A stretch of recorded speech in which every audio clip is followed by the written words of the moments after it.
జగద్గురు పితామహ పత్రిజీకి, స్వర్ణమాల తల్లికి నా ఆత్మ ప్రణామాలు చెప్పుకుంటాను. ఇక్కడికి వచ్చిన దివ్యాత్మ స్వరూపులందరికీ నా ఆత్మ ప్రణామాలు. నాకు ఈ ధ్యాన పరిచయం 14 సంవత్సరాల క్రితం ఈ ధ్యాన పరిచయం అయింది. మా తమ్ముడు ప్రకాష్ ఇప్పుడు చనిపోయినాడు, అతని ద్వారా నాకు ధ్యాన పరిచయం అయింది. కాకపోతే నేను ఏదో కోరికలతో, ఏదో సమస్యలతో, ఏదో ఆరోగ్యంతో నేను రాలేదు. ధ్యానం చేస్తే మంచిది అని తెలిసింది నాకు, అలాగే తెలియబడిన కొన్ని రోజులకే గురువుగారు నెల్లూరుకు వస్తున్నారని తెలిసింది. రేబాల వారి వీధిలో సెంటర్ ఉంటే అక్కడికి వెళ్ళాను నేను. సార్ని అప్పుడే చూడటం. నేను ఆ రోజు నుంచి ఈ రోజు వరకు ఏ భగవంతుడి కోసం అయితే ఎతుకుతున్నానో నీలోనే ఉంది భగవంతుడు అని తెలుసుకున్నాను నేను. ఆ రోజు నుంచి ఈ రోజు వరకు నేను పూజలు వెంటనే మానేశాను. నేను అద్భుతమైన సత్యాన్ని తెలుసుకున్నాను. అంతటా ఉన్న భగవంతుడు మనలోనే ఉన్నాడు. బయట ఇన్ని రోజులు ఎతికాము, ఇప్పుడు మనలోనే ఉన్నాడని తెలుసుకున్నాను. అప్పటి ఈ రోజు వరకు ఎంతో ఆనందంగా జీవిస్తున్నాను. ఏ సమస్య వచ్చినా, ఏ బాధ వచ్చినా, ఏ అనారోగ్యం వచ్చినా ఇది నేను సృష్టించుకున్నవి, ఇవి నేను తెచ్చుకున్నాను. ఇవి దానికి ఎవరి మీద రుద్దటం, ఎవరి మీద మనం ఇది చేయటం అనేది చాలా తప్పని తెలుసుకుని, ఇదంతా నా లెసన్, ఇది నా బాధకు, నా సమస్యకి నేనే కారకురాలని తెలుసుకొని, అలా తెలుసుకున్నప్పుడు దుఃఖం అనేది మన నుంచి మాయమైపోతుంది. అప్పుడు ఆనందంగా జీవిస్తాం. మనసులో ఎంతో ఆనందంగా జీవిస్తున్నాం. Thank you. తోటపల్లి గూడూరు గ్రామం జడ్పీటీసీ నెంబర్ గారు శ్రీ చిరంజీవి గారిని వేదిక రావాల్సింది కోరుచున్నాము. తమ అమూల్యమైన సందేశం ఇవ్వాల్సింది కోరుచున్నాము. మాకు ఈ పిరమిడ్కి తమ వంతు ఎప్పుడూ సహకారం అందిస్తూనే ఉంటారు శ్రీ చిరంజీవి గారు తప్పకుండా రావాల్సింది కోరుచున్నాము. వేదికను అలంకరించవలసిందిగా శ్రీ జనార్దన్ శెట్టి గారు. ఈరోజు మనం ఇక్కడ ఈ శారదా రామకృష్ణ ఆశ్రమం, అట్టే భద్రకాళి పీఠం వార్షికోత్సవం 38వ వార్షికోత్సవం జరుపుకుంటున్నాము. అలాగే మన షట్చక్ర పిరమిడ్ ధ్యాన కేంద్రానికి కూడా 6వ వార్షికోత్సవం ఈరోజు ఘనంగా జరుపుకుంటున్నాం. కానీ ఇక్కడ మేము చిన్న పిల్లకాయలప్పుడు కూడా ఇక్కడ స్వాముల వారు యదాలం ఉన్న వీరాంజనేయ స్వామి గుళ్ళో అక్కడ తిరుగుతూ ఉండేవాడు. తర్వాత ఇక్కడ ఆశ్రమం, ఆ దేవస్థానం వెనకనే ఆశ్రమం కట్టి ఆయనకి ఎందుకో ఒక 7-8 ఏళ్ల కిందట మేము తిరుగుతుంటే, అబ్బాయి ఇక్కడ ఒక ధ్యాన కేంద్రం కట్టుకుంటే బాగుంటుంది. ఆయనకు ఆరోగ్యం బాగా క్షీణించునింది. ఆ క్షీణించినప్పుడే ఇక్కడ ఒక ధ్యాన కేంద్రం కట్టాలనే తపన ఆయనలో చేరింది. ఆ తపన అనుకుంటా ఒక 2 సంవత్సరాలకి నెల్లూరు నుంచి మాస్టర్స్ వీళ్ళు వచ్చి ఇక్కడ ఏమంటే పూజలు చేయటం, దాని ఆ స్థలంలో కూర్చొని అట్లా ఒక 6 నెలల కల్లా ఆటోమేటిక్గా అందరూ ధ్యాన మాస్టర్లు అందరూ వచ్చి కూడా తలారం చేసి ఇక్కడ ఘనంగా అండర్గ్రౌండ్లో ఒక ధ్యాన కేంద్రం, పైన ఒక ధ్యాన కేంద్రం బ్రహ్మాండంగా కట్టుకోవటం జరిగింది. దీనికి అందరికి కూడా మన గ్రామస్తులందరం కూడా సహాయ సహకారాలు అందిస్తూ ఎక్కువ కూడా మాస్టర్లు ఎక్కువగా సహాయం చేసి ఇక్కడ అద్భుతంగా తోటపల్లి గూడూరులో ఈ ధ్యాన కేంద్రం నిర్మించినందుకు మా గ్రామం తరపున ధ్యాన మాస్టర్లు అందరికి కూడా మిక్కులుగా ధన్యవాదాలు తెలుపుకుంటున్నాను. కానీ మనం దేనికైనా మనం ఎంత సంపాదించినాం, ఏం చేసినాం, మనకు ఆరోగ్యం ఉండాలి, సంతోషం కావాలనే తపనతోనే మనం ఎన్నో రకాలుగా ఎంతోమంది ఒక్కొక్క మార్గంలో తపన పడి దాన్ని ఆచరిస్తూ ఉంటే మనకి తెలియకుండానే మన ఆత్మకి, మన దేహానికి కూడా తెలియని సంతోషం ఏర్పడుతుంది. కానీ మనకు చాలామందికి ఇంకా అర్థం కావటం లేదు. వారంలో ఒక రోజైనా సరే ఒక దగ్గర కూర్చొని ఇలాంటి కార్యక్రమాలు చేసుకుంటుంటే, ఇప్పుడు చాలా మతాలు కూడా చేస్తూ ఉన్నాయి, కానీ అందరికి కూడా ఇంకా అర్థం కావటంలా. వారానికి ఒక్క రోజైనా మనం కేటాయించి ఇలాంటి కార్యక్రమాలు చేసుకుంటే మన ఆత్మకి ఎంతో సంతోషం కలుగుతుందని ప్రతి ఒక్కరికి కూడా చెప్పుకుంటూ సెలవు తీసుకుంటున్నాను. తమ అమూల్యమైన సందేశాన్ని 5 నిమిషాల్లో చెప్పవలసింది కూర్చున్నాము. ఈ మేడం గారు మాదొక పిరమిడ్ ఓపెనింగ్ అయిన కొత్తల్లో ఎన్నో క్లాసులు నిర్వహించారు. ఇక్కడ బ్రహ్మర్షి సుభాష్ పత్రిజీ గారికి, మేడం గారికి, వారి కుటుంబ సభ్యులకు నా ఆత్మ ప్రణామాలు. షట్చక్ర ధ్యాన కేంద్రమైనటువంటి ఈ కుటుంబ వాసులందరికీ నా ప్రణామాలు. వేదికను అలంకరించినటువంటి శివాసార్కి, ఇక్కడ ఉన్నటువంటి పెద్దలందరికీ, ఇక్కడ వచ్చినటువంటి ధ్యానులందరికీ కూడా నా ఆత్మ ప్రణామాలు. నా పేరు నీరజ.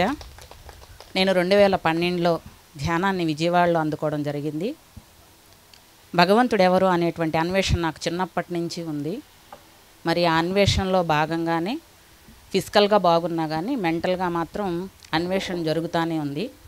ఏదనుకుంటే అది రివర్స్, మంచి అనుకుంటే చెడు, వీళ్ళు మంచోళ్ళు అనుకుంటే వాళ్ళు చెడుగా మారుతారు. అంటే ప్రతిదీ కూడా మనం అనుకున్న దానికంటే రివర్స్ వెళ్ళిపోతూ ఉంది. మరి మనం ఎందుకు మంచి చేస్తున్నాం అనేటువంటి క్వశ్చన్. మా అమ్మగారు పూజ చేసి సంతోషమాత వ్రతం చేసి కింద పడుకొని ఉన్నప్పుడు పాము గరిచి చనిపోయింది. ఆ విషయం ఒక నెల క్రితం ఒక గురువుగారు చెప్పారు. అంటే వీళ్ళకి ఎలా తెలిసింది? ఇలా ఎన్నో క్వశ్చన్స్కి నాకు ఆన్సర్ తెలియకుండా ప్రయాణం చేస్తూ ఉన్న 35 సంవత్సరాలు నా జీవిత ప్రయాణంలో. ఎప్పుడైతే ఈ ధ్యానాన్ని నాకు నిజంగా ధ్యానం అనేది నాకు అందించినటువంటి వ్యక్తి ఎవరు అని అంటే తటవర్తి వీర్రాఘవ గారు. మా వారు మా ఫ్రెండ్ ఇద్దరు, వాళ్ళిద్దరికి ఫిజికల్గా ప్రాబ్లమ్స్ ఉండబట్టి వాళ్ళిద్దరూ మెడిటేషన్లోకి వెళ్ళారు. అసలు వీళ్ళకి ఎలా నొప్పులు తగ్గుతున్నాయి, నిజంగా గాలిని గమనిస్తే నొప్పులు తగ్గుతాయా, ఈ దేవుళ్ళు ఇవన్నీ ట్రాషా లేకపోతే సైన్సా, ఈ డాక్టర్స్ అంతా కూడా మరి ఇంతమంది ఆపరేషన్ అన్నటువంటి దాన్ని గాలితో గమనిస్తే ఎట్లా తగ్గుద్ది అనేటువంటి అన్వేషణ మొదలయ్యి ఒక క్లాస్కి ఇలాగే వెళ్తే, సార్ జీవులను చంపొద్దు అంటున్నారు, ఎందుకు చంపకూడదు అని అడిగితే కుక్క కూర్చో అని తిట్టాడనమాట. ఆయన ఇచ్చినటువంటి ఒకే ఒక వరం నాకు అది. ఆ రోజు నైట్ ఒకటే డెసిషన్ తీసుకున్నా, శ్వాస మీద ధ్యాస పెట్టి ఇంత పొగర ఆడపిల్లని ఎట్టు తిట్టాడు, అదేదో నేను పెట్టుకొని చూస్తానని. రోజు 3 గంటలు అఖండ సాధన చేశాను. నాకు చాలా అర్థమైందండి దాంట్లో. Physical body levels, mental body levels, మనం అనుకున్న ఆత్మజ్యోతి సాక్షాత్కారం, ఆస్ట్రల్ ట్రావెల్స్, ఇలా ముందుగా జరిగే ప్రతి విషయం అన్నీ తెలిసిపోతూ వస్తున్నాయి. కానీ క్లారిటీ లేదు. ఈ క్లారిటీ తెచ్చుకున్నా ఇంకా అక్కడ నేను ఉండడానికి నాకు ఇష్టం లేదు. ఎందుకంటే ఏదైతే మనం తీసుకున్నామో దాన్ని వదిలేయాలి. సృష్టి రహస్యం ఇది. కడుపు నిండా గాలి తీసుకున్నాం అనుకోండి, ఏం చేయాలి? ఎంతసేపు బగ్గబెట్టగలం? వదిలేయాలి కదా. అలాగే మనం ఏదైతే తెలుసుకున్నామో దాన్ని మనం ఇచ్చేయాలి. ఎవరికి ఇవ్వాలి? ఎక్కడుంటామో మన చుట్టుపక్కల అది పనిచేయాలి. ఇదే నాకు తెలిసిన సత్యం. మాది నేటివ్ మాదరాజు గూడూరు, ముత్తుకూరు మండలం, నెల్లూరు జిల్లా. మరి ఈ గ్రామానికి వచ్చాను. వచ్చిన రోజు నుంచి ప్రతి క్షణం ప్రతి ఒక్కరికి ధ్యానం చెప్తూ ఊరూరా 108 గ్రామాల ధ్యాన ప్రచారణ చేశాము. ప్రతి దగ్గర కూడా ప్రతి మాట ఏంటి అంటే ధ్యానం ధ్యానం ధ్యానం. ఇదే నాకు తెలిసినటువంటి ఒకే ఒక్క ఆయుధం. ధ్యానం ద్వారా మనం సర్వరోగాలు నివారించుకోవచ్చు, సత్యాన్ని తెలుసుకోవచ్చు, ఆ సత్యాన్ని మనం అందరికీ పంచవచ్చు. నరుడా, వానరుడా, నారాయణుడా, సత్యనారాయణుడా, ఆదినారాయణుడా, ఈ 5 తెలుసుకుంటే చాలు, మనం ఎక్కడున్నామో తెలిసిపోద్ది. పెరుగా శ్వాస మీద ధ్యాస పెట్టి చిలికేటువంటి, కవ్వంతో చిలికేటువంటి నురుగలో ఉన్నామా, ముద్దగా వెన్నపూసలో ఉన్నామా, పొయ్యి మీద పెట్టేటువంటి స్థితిలో ఉన్నామా, ఆ మురుగుడు అంతా పోయేటువంటి వాసనలో నుంచి అద్భుతమైనటువంటి నెయ్యిలోకి వచ్చామా, విత్తన దశలో ఉన్నామా, చెట్టు దశలో ఉన్నామా, పువ్వు దశలో ఉన్నామా, కాయ దశలో ఉన్నామా, పండు దశలో ఉన్నామా. ఎన్నో దశలు మన శరీరంలో మార్పులు చెందిస్తాయి మనల్ని. ఇవన్నీ కూడా మాటలు చెప్పడానికి మా అనుభవ జ్ఞానం మీకు పంచుకోగలం. కానీ ఎవరైతే ఆచరిస్తారో, ఎవరైతే ధ్యానాన్ని అఖండంగా చేస్తారో వాళ్ళకే వాళ్ళ అనుభవ జ్ఞానం పెరగద్ది. ఓకేనా? ఇలా ప్రతి ఒక్కరూ కూడా ధ్యానాన్ని చేయండి, శాకాహారులుగా మారండి.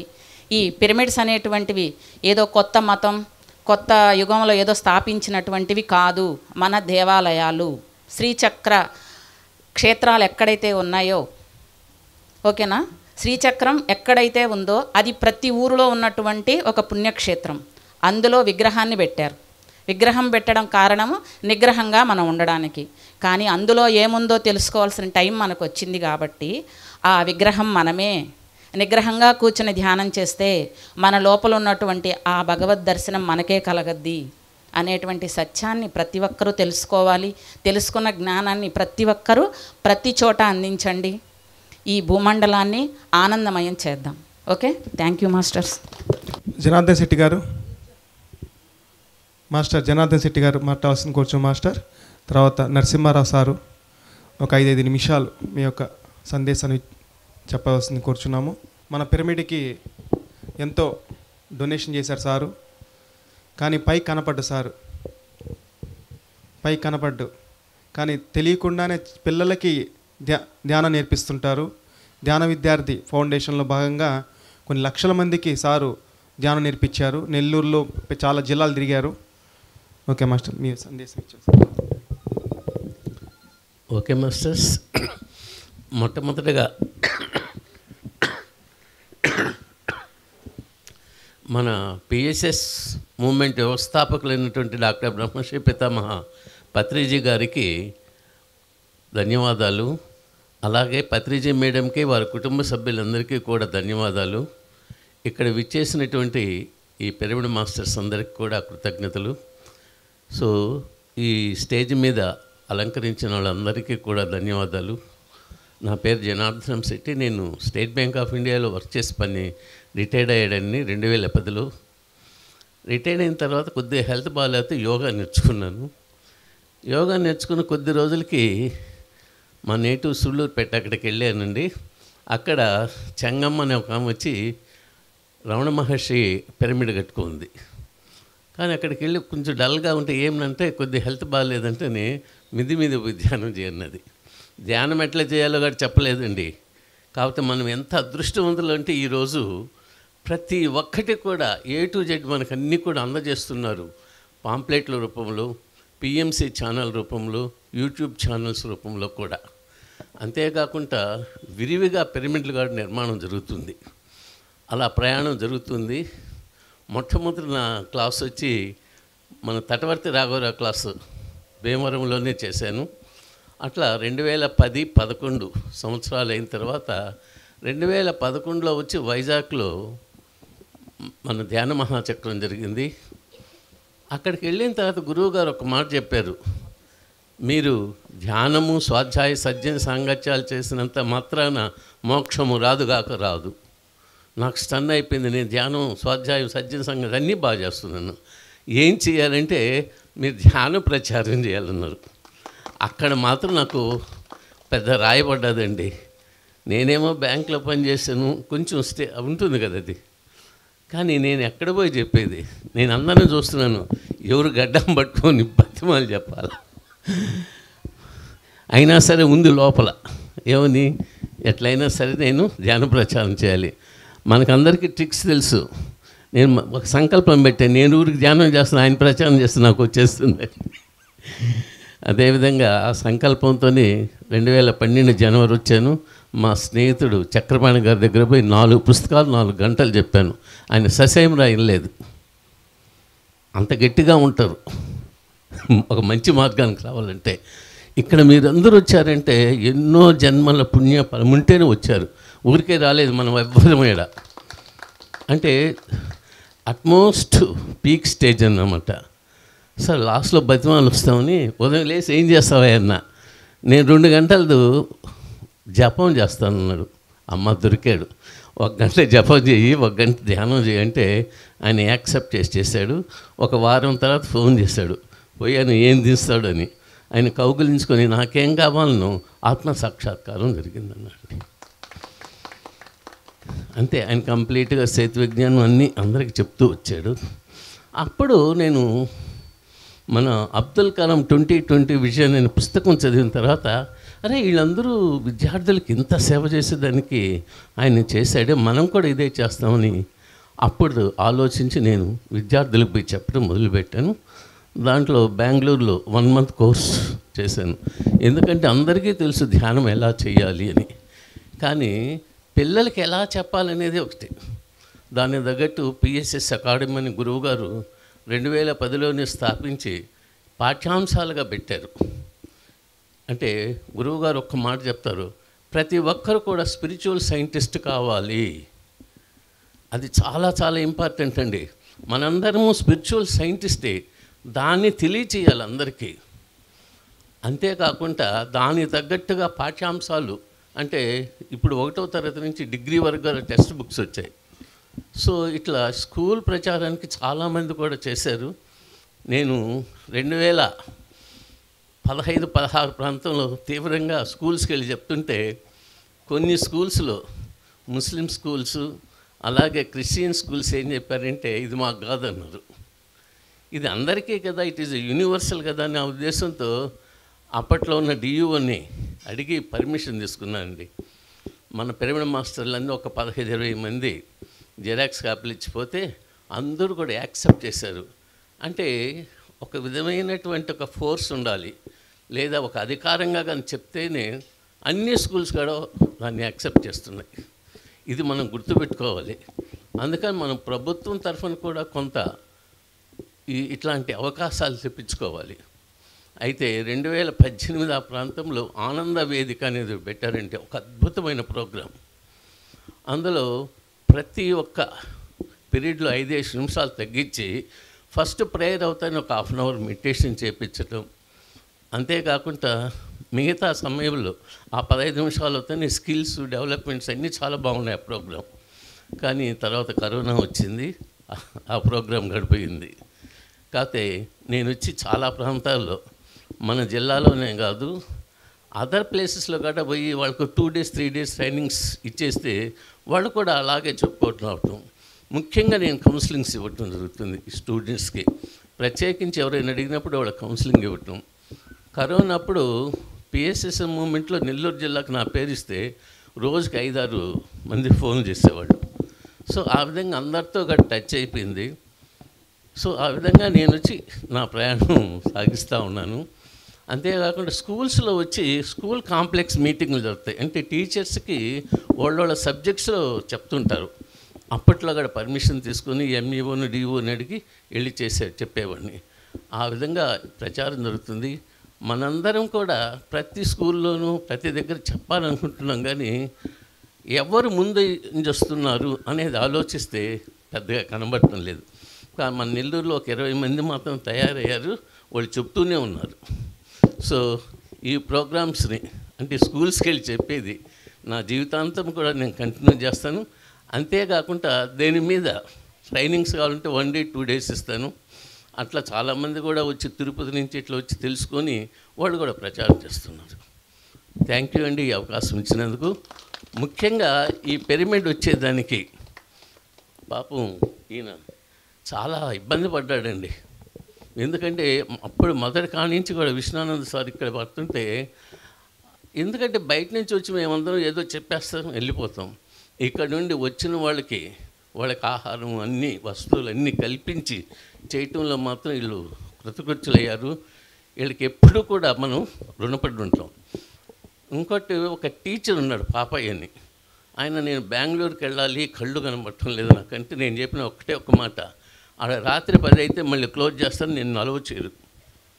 అంతకంటే అత్యద్భుతమైనటువంటి శక్తి క్షేత్రం ఇక్కడ ఉంది మనకు. ఇక్కడ అందుకని ఇక్కడికే వచ్చి చేయమన్నాను. ఆయన ఒక 41 రోజులు చేశారు. అయితే ఆయన అనుకున్న దానికంటే అత్యద్భుతంగా చేశారని వీళ్ళ కుటుంబ సభ్యులందరూ కూడా చెప్తారు. కాబట్టి ప్రతి ఒక్కరం కూడా అవకాశం ఉన్నప్పుడు వచ్చి ఇట్లాంటి క్షేత్రంలో ఖచ్చితంగా చేయాలి, దీన్ని సద్వినియోగం చేసుకోవాలి, ఈ విషయాన్ని అందరికీ తెలియజేయాలి. థ్యాంక్ యూ అండి.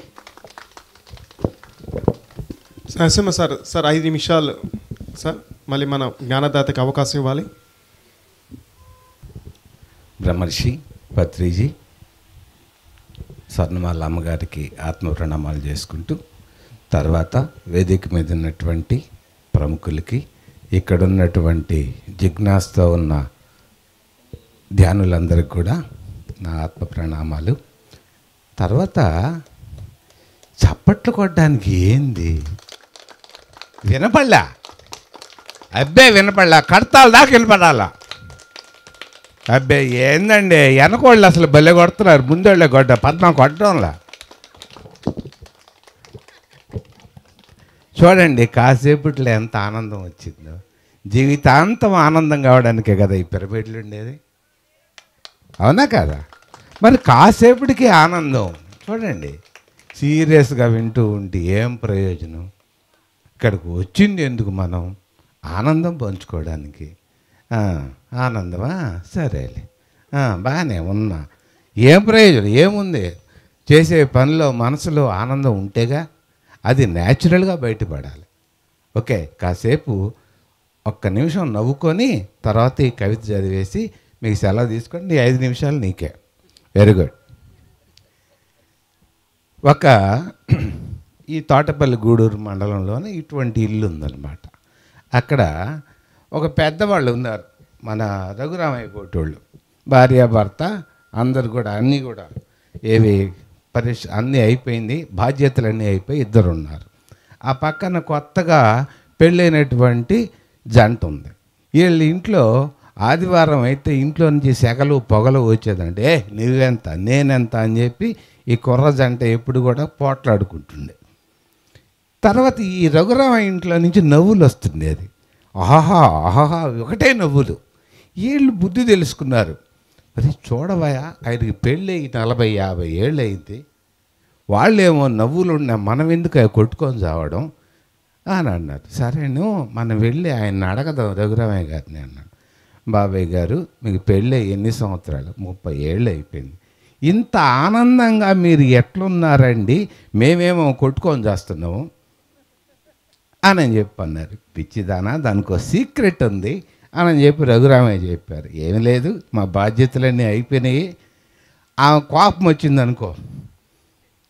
వచ్చిందనుకో నేను చేయను పో అంటాడు రఘురామయ్య. అప్పుడు ఆమె చేతిలో ఉన్న పప్పు గుత్తి తీసుకొని ఇస్త్రీ రాస్తుంది. వేసిందనుకో, తగిలిందనుకో, నీకు తగిలిందిలే అని వాళ్ళు ఆవిడ అరుస్తుంది. తగలలేదనుకో ఏం నవ్వుతాడనమాట, నాకు తగలేదుగా. కాబట్టి సంసారం అన్న తర్వాత ఎప్పుడూ ఉంటాయి, ఆ కష్టాలు ఉంటాయి. ఆ కష్టాలని ఇష్టాలుగా మలుచుకొని జీవితము ముందుకెళ్ళడమే జీవితం.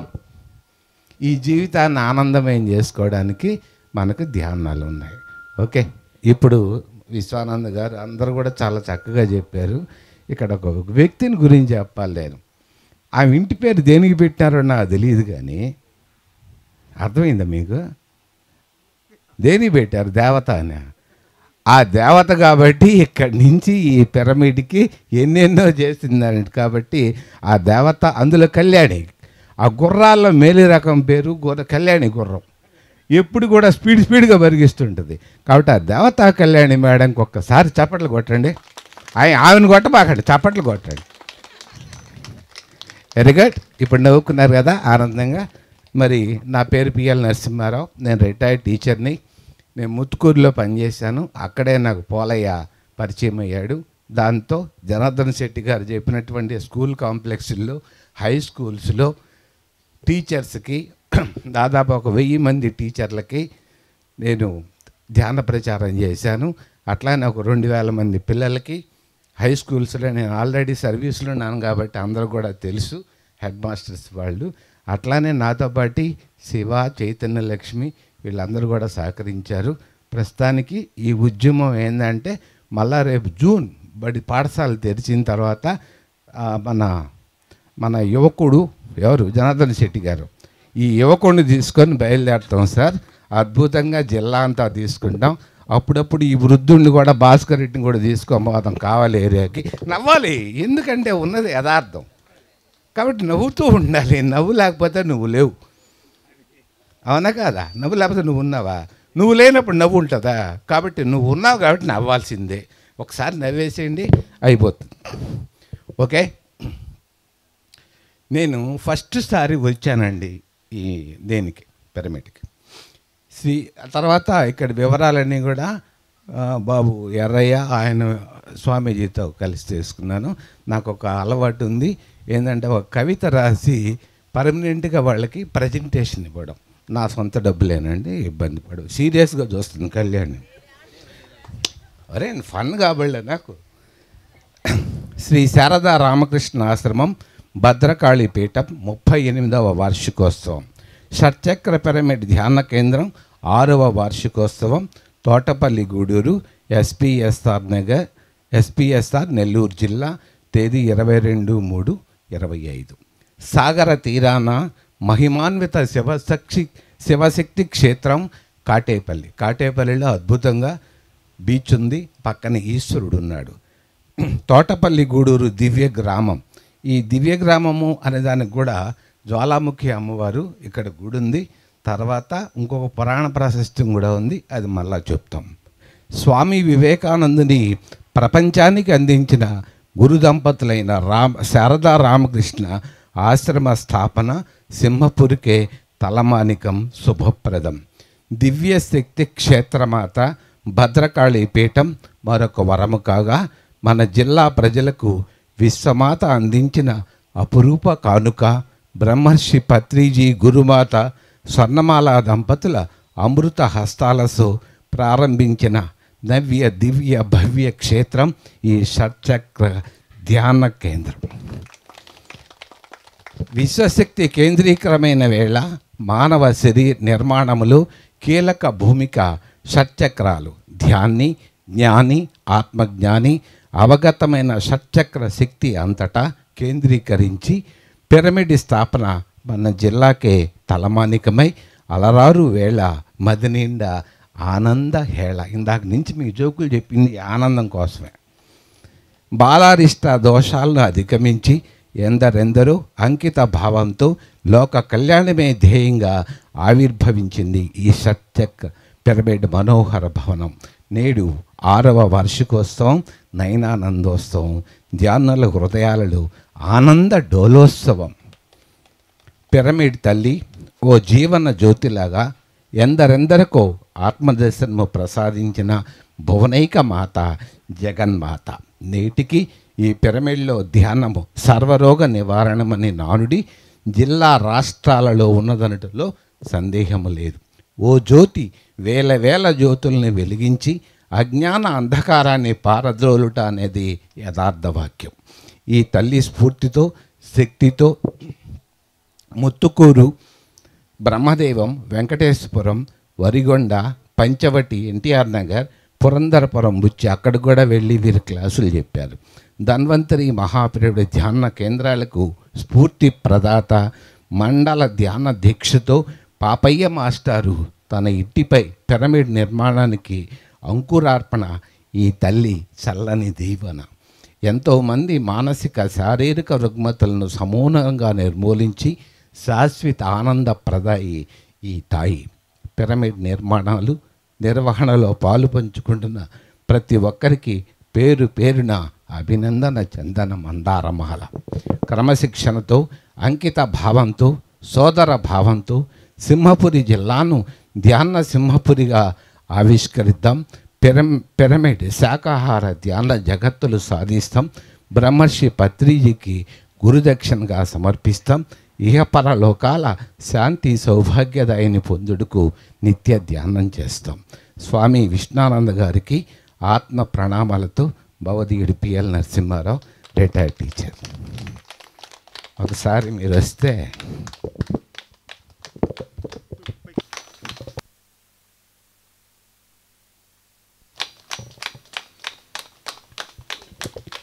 ధన్వంతరి మహాపిరమిడ్ నిర్వాహకులు శ్రీ మోహన్ రెడ్డి గారిని వేదికని అలంకరించవలసి కోరుచున్నాం. మాస్టర్స్ తన సందేశం ఎక్కువ ఇరు సారు రెండు మాటలు చెప్తారు. ఆ 2 మాటలే వచ్చి చెప్పండి సార్. నెల్లూరు సిటీకి తలమానికమైన ధన్వంతరి మహాపిరమిడ్ ఎంతో అపురూపంగా రూపుదిద్దుకుంది. ఎంతో అపురూపంగా ఎంతో బాగుంది ఆ పిరమిడ్. మీరందరూ ఆ పిరమిడ్ని సందర్శించి కోరుచున్నాము. సార్ని ఎక్కువ సారు మాట్లాడమని మాట్లాడు సారు చేసి చూపిస్తాడు అంతే సార్. అందరికీ నమస్కారం. నమస్కారానికి చప్పట్లు కొడితే వెళ్ళిపోమని కదా.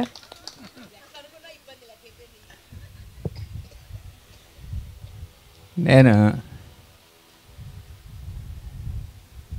96 నుంచి మెడిటేషన్కి రావాలని చెప్పి ఒక వ్యక్తి ఆశ. ఆ ఆశ 2012 వరకు అలానే కంటిన్యూగా ఫాలోఅప్ చేస్తుంటే 2012లో నేను ఇక్కడికి వచ్చాను. అప్పుడు ఇక్కడ పిరమిడ్ లేదు, కానీ ఇక్కడ పౌర్ణమి ధ్యానం పెట్టారు. ఎవరినో వదిలిపెట్టడానికి వచ్చాను. ఇక్కడికి వచ్చిన తర్వాత వాడిని వదిలిపెట్టి బయలుదేరుతుంటే మనవాళ్ళు నుండి ఇక్కడ పులిహార చేశారు, పులిహార తినిపోండి, ఒక 5 నిమిషాలు ఏముంది అన్నారు. సరేలే అని చెప్పి పులిహారే కదా అని లోపలికి వచ్చాను. పులిహార తిన్న తర్వాత మేము కూడా వస్తాము రిటర్ను, మమ్మల్ని కూడా తీసుకెళ్దురు అని ఒక 10 నిమిషాలు, ఇంకొక 10 నిమిషాలు వెయిట్ చేయండి అన్నారు. సరే ఇంకా తప్పదు, ఇరుక్కున్నామని చెప్పి 10 నిమిషాలు అంది తీసుకొచ్చి ఈ టెంపుల్ ముందు ఆ మెట్ల మీద కూర్చోబెట్టారు. పౌర్ణమి ధ్యానం కొద్దిసేపు కూర్చొని వెళ్దామని చెప్పి చుట్టూ అనకూడదు, విశ్వానంద్ గారు ఏం ఫీల్ అవ్వకండి, కావాల్సిన దోమలు బర్రెలు కట్టేసి ఉన్నాయి, ఆవులు బర్రెలు అన్నీ ఉన్నాయిలే అప్పుడు కట్టేసి ఉన్నాయి. నాకు దోమలంటే మహా ఎలర్జీ. అట్లాంటిది 2 గంటల పాటు కళ్ళు మూసుకొని కూర్చున్నా అక్కడ. ఫస్ట్ టైము మెడిటేషన్ కోసం కూర్చుంది, కానీ దోమలు కొట్టుకోవడం తప్ప రెండో ఆలోచన లేదు, రెండో దృష్టి లేదు. ఓకే, ఆ తర్వాత మళ్ళీ వాళ్ళకి 6 సంవత్సరాల తర్వాత కానీ దొరకలే. 2012 నుంచి మళ్ళీ ఇట్లే ఎక్కడికో తీసుకెళ్ళి పట్టుకున్నారు. కానీ మనం మెడిటేషన్ చేస్తున్నామో లేదో ఇప్పటి వరకు అయితే నాకు తెలియదు. మీ అందరూ మంచి ధ్యానులు కాబట్టి ఏదమ్మా నవ్వుతావా? మనకి అంత ధ్యానం రాలేదనే కాన్షియస్ నాకైతే ఉంది. అందరూ అద్భుతంగా ధ్యానం చేసి ఎంతో అభివృద్ధిని సాధించాలని కోరుకుంటున్నాను. Thank you. మన శివప్రసాద్ చేతుల మీదుగా పోయిన సంవత్సరం ధ్యాన మహాకరుణ చక్రంలో విశాఖపట్నంలో ఇక్కడ మన స్వామి విశ్వానంద గారి చిన్న కుమారుడు, అలాగే వారి శ్రీమతి రమ్య, అక్కడ శివప్రసాద్ గారి చేతుల మీదుగా అక్కడ కళ్యాణం జరిగింది. మళ్ళీ ఇక్కడ రిసెప్షన్ జరిగింది. వారి యొక్క సందేశాన్ని చెప్పాల్సింది కూర్చున్నాము. ముందుగా బ్రహ్మర్షి పితామహ పత్రిజీ గారికి నా పాదాభివందనాలు తెలుపుకుంటూ, నా పేరు Ramya and Rajasekhar. Last year ఫిబ్రవరిలో ధ్యాన మహాకరుణ చక్రం ప్రకృతి వ్యాలీలో జరుగుతుండగా మా పెళ్ళి అక్కడ జరిగింది. అది కూడా శివప్ప గారి చేతుల మీదుగానే జరిగింది.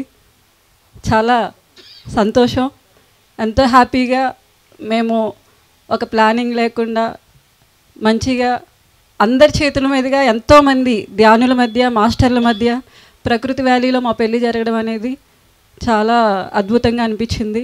శివప్ప గారు మాకు దగ్గరుండి ఎంత మంచి బ్లెస్సింగ్స్ని ఇచ్చినందుకు, అలాగే అక్కడ మాస్టర్లు కూడా వచ్చి ఆశీర్వదించినందుకు చాలా కృతజ్ఞతలు. అలాగే లాస్ట్ ఇయర్ ఇక్కడ ఫిబ్రవరి 19ని 11th ఆర్ 19th ఇక్కడ మా రిసెప్షన్ కూడా జరిగింది. మీరు అందరూ వచ్చే ఉంటారు. సో మళ్ళీ శివప్ప గారితో క్లాస్ పెట్టించాలి అని చెప్పేసి నేను ఈయన క్లాసెస్ ఎన్నోసార్లు విన్నాను. పిరమిడ్ వ్యాలీలో అలాగే ప్రతి చోట సార్ క్లాసెస్ వినేదాన్ని. నాకు చాలా బాగా నచ్చేవి. పత్రి గారితో ఉండి ఆయన ఎంత జ్ఞానాన్ని అయితే నేర్చుకున్నారో, అంత జ్ఞానం ఆయన ఎంత బాగా చెప్తారంటే, ఎంత బాగా వివరిస్తారంటే నేను విన్నాను కాబట్టి నాకు ఆయన క్లాస్ కావాలనిపించింది మళ్ళీ. సో అందుకని నేను మళ్ళీ సార్ మీరు వస్తారని అడగగానే సార్ వెంటనే నేను వస్తానమ్మా అని చెప్పారు.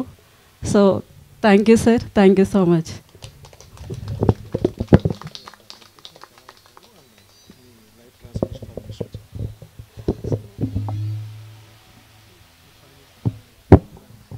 యాక్చువల్గా లాస్ట్ ఇయర్ జనవరిలో నాకు ఒక నిమిషం, నేను 2021లో మెడిటేషన్లోకి వచ్చాను. అండ్ హైదరాబాద్లో ఉండేదాన్ని. అండ్ గురుస్థాన్ నుంచి నాకు ధ్యానం పరిచయం అయ్యింది. నేను ధ్యానం చాలా బాగా చేసేదాన్ని. డైలీ 4-5 అవర్స్ అలాగా వన్ సిట్టింగ్లో కూర్చొని మెడిటేషన్ చేస్తూ ఉండేదాన్ని. ఫస్ట్లో నాకు ధ్యానం అంటే చిరాకు వచ్చేది, అలానే విసుగొచ్చేది కూడా ధ్యానం చేయడానికి. ఏంటి ఏం చెప్తున్నారు అసలు. సుభాష్ పత్రిజీ గారిని తిట్టుకునే రోజులు కూడా ఉన్నాయి నా దగ్గర. అంటే యాక్చువల్గా నేను ఏ కష్టాలు లేకుండా, ఎలాంటి ఇబ్బందులు లేకుండా మెడిటేషన్లోకి వచ్చాను. అండ్ ఆఫ్టర్ దట్ ఏంటంటే సరదాగా ఒక సెంటర్కి వెళ్ళేదాన్ని హైదరాబాద్లో. అలా వెళ్తూ వెళ్తూ అస్తమాను మెడిటేషన్ నేనేంటంటే జలసాగా అక్కడ వాళ్ళు ఏమన్నా పాటలు పాడిస్తారు, సరదాగా డాన్స్ చేపిస్తారు, అవి చేపిస్తారు, ఇవి చేపిస్తారు అని అనుకుంటే ముందుగా అందరు కళ్ళు మూసుకొని మెడిటేషన్లో కూర్చోండి అనేవారు.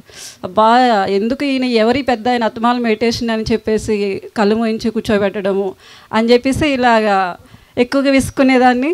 సో అది నాకేమైందంటే ఇప్పుడు నేను ఇంకొక 10 మందిని కూర్చోబెట్టి మెడిటేషన్ చెప్పే అంత స్థాయికి వచ్చింది. కాబట్టి పత్రిజీ సారు నా లైఫ్లో చాలా ముఖ్యమైన ఘటన నుంచి నన్ను కాపాడారు. అండ్ నాకు జనవరిలో పెద్ద యాక్సిడెంట్ అయింది కొట్టాల వెళ్తుండగా. ఆ యాక్సిడెంట్ నుంచి కూడా పత్రిజీ సారు, ఇంకా చాలా మంది గురువులు, సదానంద యోగి గారు, ఇంకా ముఖ్యమైన మాస్టర్స్ ఎవరైతే ఉన్నారో కొట్టాల నుంచి ప్రభాకర్ అన్న, వీళ్ళందరూ కూడా నన్ను హాస్టల్గా ఒక బస్ యాక్సిడెంట్ నుంచి అయితే నన్ను కాపాడారు. సో ఆ తర్వాత అనుకోకుండానే మేమిద్దరం 1 ఇయర్ నుంచి, అప్పటికి 1 ఇయర్ నుంచి ఒక జర్నీలో ఉన్నాము. అంటే ఒక ధ్యాన మార్గంలో కానీ అలాగే ఒక మంచి బంధంలో ఉన్నాం రాజశేఖర్ నేను. సో నేను అక్కడ ఎందుకు కాపాడి బయటకు వచ్చానన్న విషయం నాకు అప్పుడైతే తెలియలేదు. కానీ ఆఫ్టర్ నా యాక్సిడెంట్ అయిన తర్వాత మళ్ళీ 15-20 డేస్కి వెంటనే రాజశేఖర్తో నాకు మ్యారేజ్ జరగడం జరిగింది ప్రకృతి వ్యాలీలో. సో అదే అంటారు కదా, నేనైతే ఈ పెళ్ళి జరగాలి అని ఏదో సంకల్పంతో అది ఇది ఏం లేను. బట్ ఏది జరగాలో నా లైఫ్లో అదే జరగాలని ఉంది. కాబట్టి నేను ఇప్పుడు మా విష్ణానంద మామయ్య గారు, అలాగే మా శారదత్తమ్మ అండ్ ఇంటి కోడలుగా, ఇక్కడ చిన్న కోడలుగా రావడం కోసమే నేను బతుకొచ్చానేమో అనేది నాకు ఒక క్లారిటీ వచ్చింది. సో ఇలా నాకు పత్రిక చాలా విషయాల్లో ఎన్నో ఒక బాధలో ఉన్నా, ఎలాంటి దుఃఖంలో ఉన్నా నాకు వెన్నంటూ ఉండి నన్ను ఎప్పుడూ ఇది చేస్తూనే ఉన్నారు. సో నేను ఎప్పుడైతే మెడిటేషన్ని వద్దు అనుకున్నానో అదే మెడిటేషన్ నాకు ఒక ప్లాట్ఫామ్ ఇచ్చింది. ఇప్పుడు అంటే ఒక ధ్యాన మార్గంలో ఉన్న ఫ్యామిలీని ఇచ్చింది. ఇది ఎప్పటికీ నా లైఫ్ లాంగ్ నేను గుర్తుండిపోయే విషయము. నాకు ఇంక తిరుగులేదని అనిపిస్తుంది నా ఫ్యామిలీని చూస్తుంటే, మా అత్తయ్య గారిని, మామయ్య గారిని, అందరూ మా వదిలిని అందరినీ చూస్తుంటే. So thank you so much. ఇక్కడికి విచ్చేసినటువంటి మాస్టర్లందరికీ, పిరమిడ్ మాస్టర్లందరికీ నా నమస్కారములు. పత్రిజీ గారికి, స్వర్ణమాల పత్రి మేడంకి నా నమస్కారములు తెలియజేస్తున్నాను. నేను మా నాన్నగారి ద్వారా మెడిటేషన్లోకి వచ్చాను. సో మా నాన్నగారు మీ అందరికీ తెలుసు, పెరాలసిస్ అటాక్ అయింది.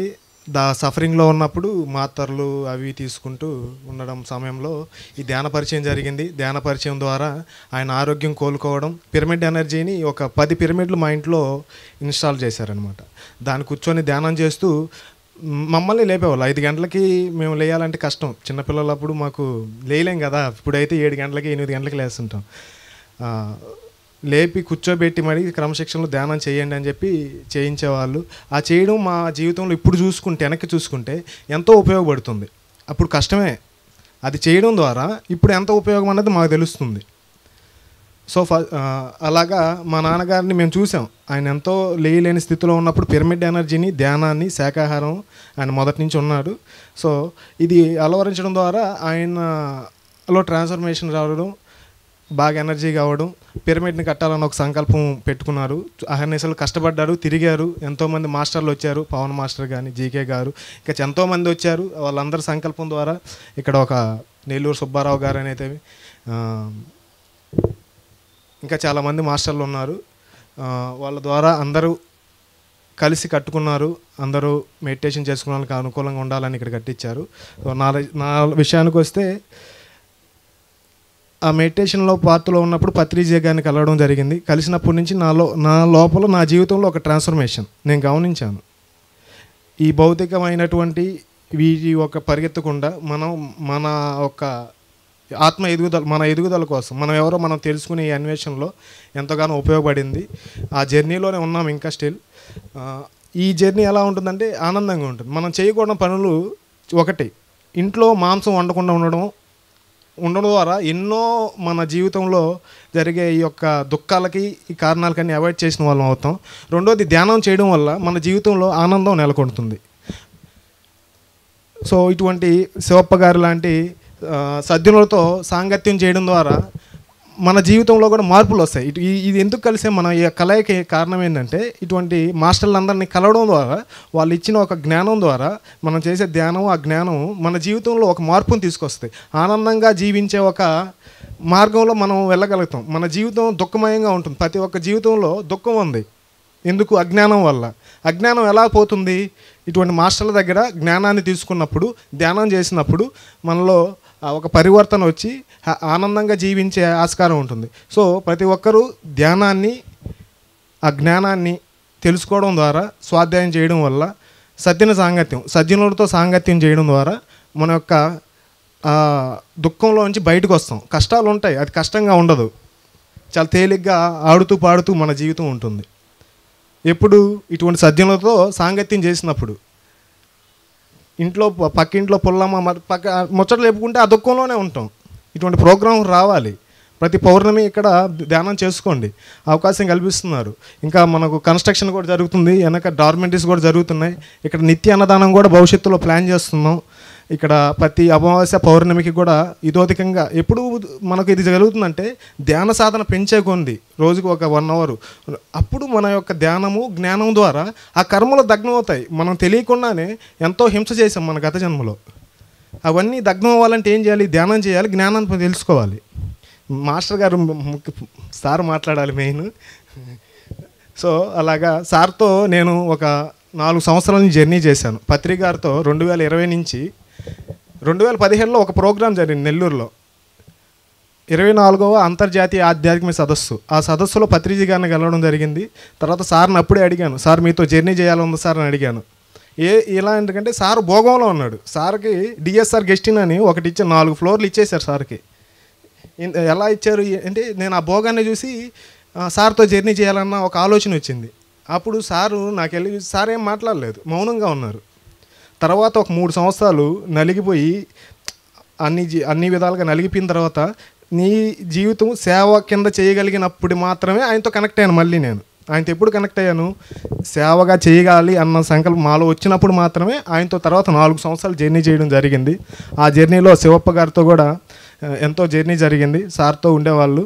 ఆంధ్ర టూర్లో వెళ్ళినప్పుడు సారు శివప్ప గారు ఎంతో అద్భుతంగా అమృతం చేసినట్టే ఉంటుంది ఫుడ్.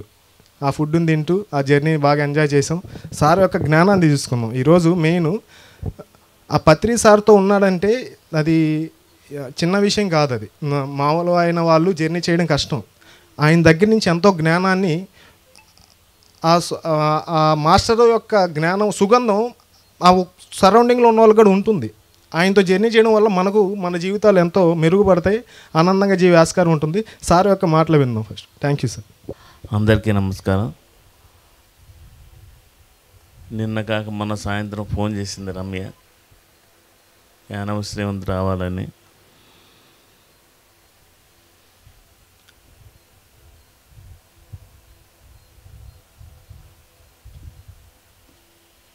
మళ్ళీ ఒకసారి నెల్లూరు మాస్టర్లందరినీ కలుసుకునే అవకాశం దొరికింది. ఎంతోమంది మాస్టర్లందరూ ఇక్కడికి వచ్చి మాట్లాడారు.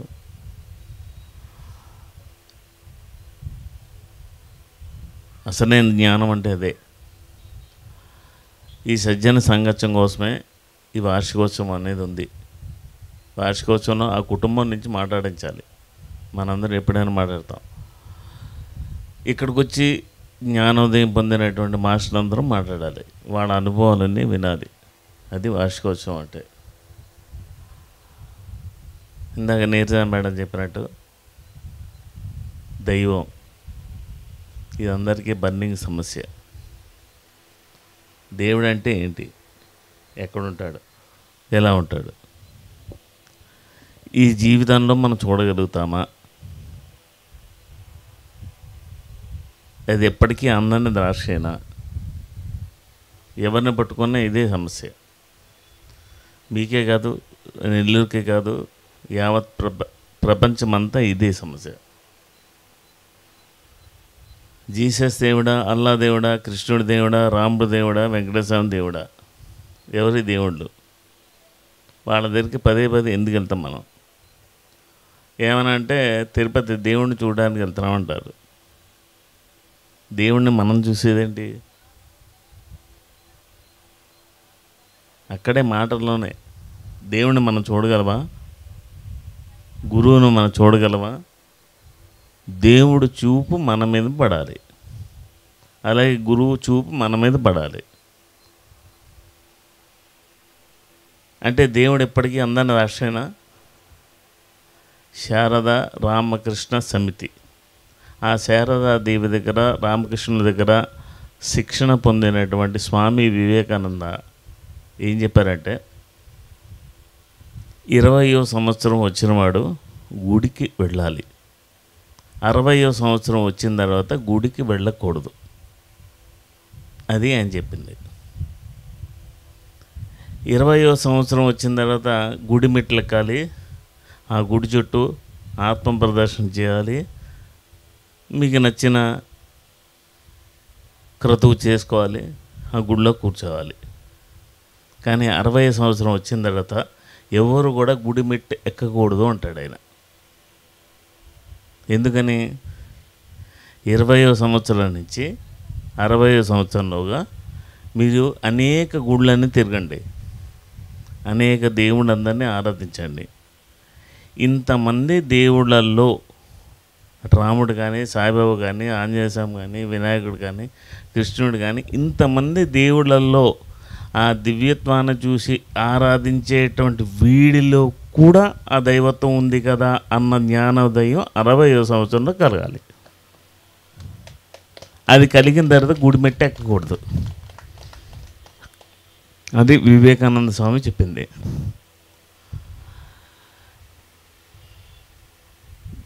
దైవాలు రకరకాలు లేవు, ఉన్నది ఒకటే.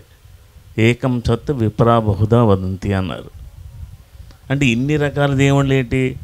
మనం ఉన్న ఆ దైవాన్ని ఇన్ని రూపాల్లో కొలుస్తున్నాం, అంతేకాని దైవం మాత్రం ఒకటే. అది తెలుసుకున్న రోజు మన కంటికి కనిపించి చలనం ఉండేటువంటి ప్రతి వస్తువులోనూ ఆ దైవత్వాన్ని చూడగలుగుతాం. అదే ఆత్మసాక్షాత్కారం అంటే, అదే సెల్ఫ్ రియలైజేషన్ అంటే. ఓ మీరాబి పొందింది, ఓ అన్నమాచారి పొందాడు, ఎంతోమంది పొందారు. మన దగ్గర ఉండే వాళ్ళల్లో కూడా చాలామంది పొందారు. కాకపోతే అప్పుడు పట్టు పీతాంబరాలు వేసుకున్నారు, నామాలు పెట్టుకున్నారు. ఇప్పుడు ప్యాంటు షర్ట్ వేసుకున్నారు, జీన్ ప్యాంట్లు వేసుకుంటున్నారు, పట్టు చీరలు కట్టుకుంటున్నారు. అంతే, వేషధారణ మారింది. అయితే ఇక్కడ ఏంటంటే, ఇంతవరకు నేను ధ్యానం చేసి ఏం పొందానన్న సంగతి మనకు తెలీదు. ఆల్రెడీ మనకు కావాల్సినంత మనం పొందాం. ఎందుకోసం వచ్చే ఇక్కడికి? ఆ జర్నీ అంతా చేసాం, ఆ దైవం అంటే తెలుసుకున్నాం, జీవితం అంటే తెలుసుకున్నాం. ఇంత జరిగినా ఈ ద్వంద్వాల మధ్య ఉండిపోతున్నాం. సుఖ దుఃఖాలు, సుఖం వస్తే పొంగిపోతున్నాం, దుఃఖాన్ని దరి చేరలేకపోతున్నాం. ఆనందం కావాలి, సంతోషం కావాలి, బాధ వస్తే అసలు ఉండలేం. పుట్టే చాలు ఉత్సవం చేసుకుంటారు. మా అబ్బాయి పుట్టాడు, వారసుడు పుట్టాడు. అదే ఒక వ్యక్తి చనిపోతే ఒప్పుకోలేం. నష్టం వస్తే తట్టుకోలేం, లాభం వస్తే తట్టుకుంటాం. ఇవన్నీ పోవాలి. ఏదొచ్చినా ఏమైనా రెండిట్లోనూ బ్యాలెన్స్గా ఉండాలి. అదే స్థితప్రజ్ఞత్వం అంటే. లాభం వచ్చినా నష్టం వచ్చినా ఒకటే. అరిషడ్ వర్గాలు అంటే అవే. నిజానికి అరిషడ్ వర్గాలు 6 అంటారు, కానీ 6 కాదు, ఉన్న 3. ఆ మూడింటిని కనుక పట్టుకుంటే ఇవన్నీ జయించవచ్చు. అందుకే పత్రిజీ ఎక్కడికి వెళ్ళినా ఒకటే చెప్పేవారు ఆయన. మనం ఎందుకు వచ్చామంటే ఇక్కడికి వదిలించుకోవడానికి వచ్చాం, కానీ తగిలించుకోవడానికి రాలేదు. ఏదైనా కానీ మనం పట్టుకున్నాం, కానీ ఏది మనల్ని పట్టుకోలేదు. కానీ ఇక్కడికి వచ్చిన తర్వాత తెలుస్తాయి. అదే జీవిత అనుభవం అంటే. జర్నీ చేస్తూ ఉంటే ఒక్కొక్కటి తెలుస్తూ ఉంటాయి. నిజానికి లక్ష్యం, జీవితానికి ఓ లక్ష్యం ఉండాలి, ఓ గమ్యం ఉండాలి అంటారు. అది ఎంతవరకు అంటే స్టార్టింగ్ వరకే. ఓ లక్ష్యం గమ్యం పెట్టుకుంటే కానీ ప్రయాణం సాగదు. కాకపోతే జీవితంలో ఉన్నది జర్నీ తప్ప లక్ష్యాలు లేవు, గోల్స్ లేవు. ఎక్కడుంది గోలు? నిరంతరం జర్నీ ఉంది. ఆ జర్నీలో ఎన్నో నేర్చుకునే ఉన్నాయి, ఎన్నెన్నో కలుసుకునే ఉన్నాయి, ఎన్నో మజిలీలు ఉన్నాయి. ఆ మజిలీలను చూసుకుంటూ మన కలిసిన వాళ్ళందరినీ కలుస్తూ వాళ్ళ యొక్క అనుభవాలంటే వింటూ నిరంతర జర్నీ అయితే ఉంది. ఆ జర్నీ చేయాలి.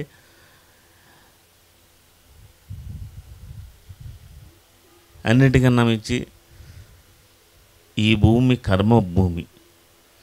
ఎవడు ఎంతలా సంపాదించినా ఏం సంపాదించినా ఈ కర్మ భూమిలో లయం కాక తప్పదు.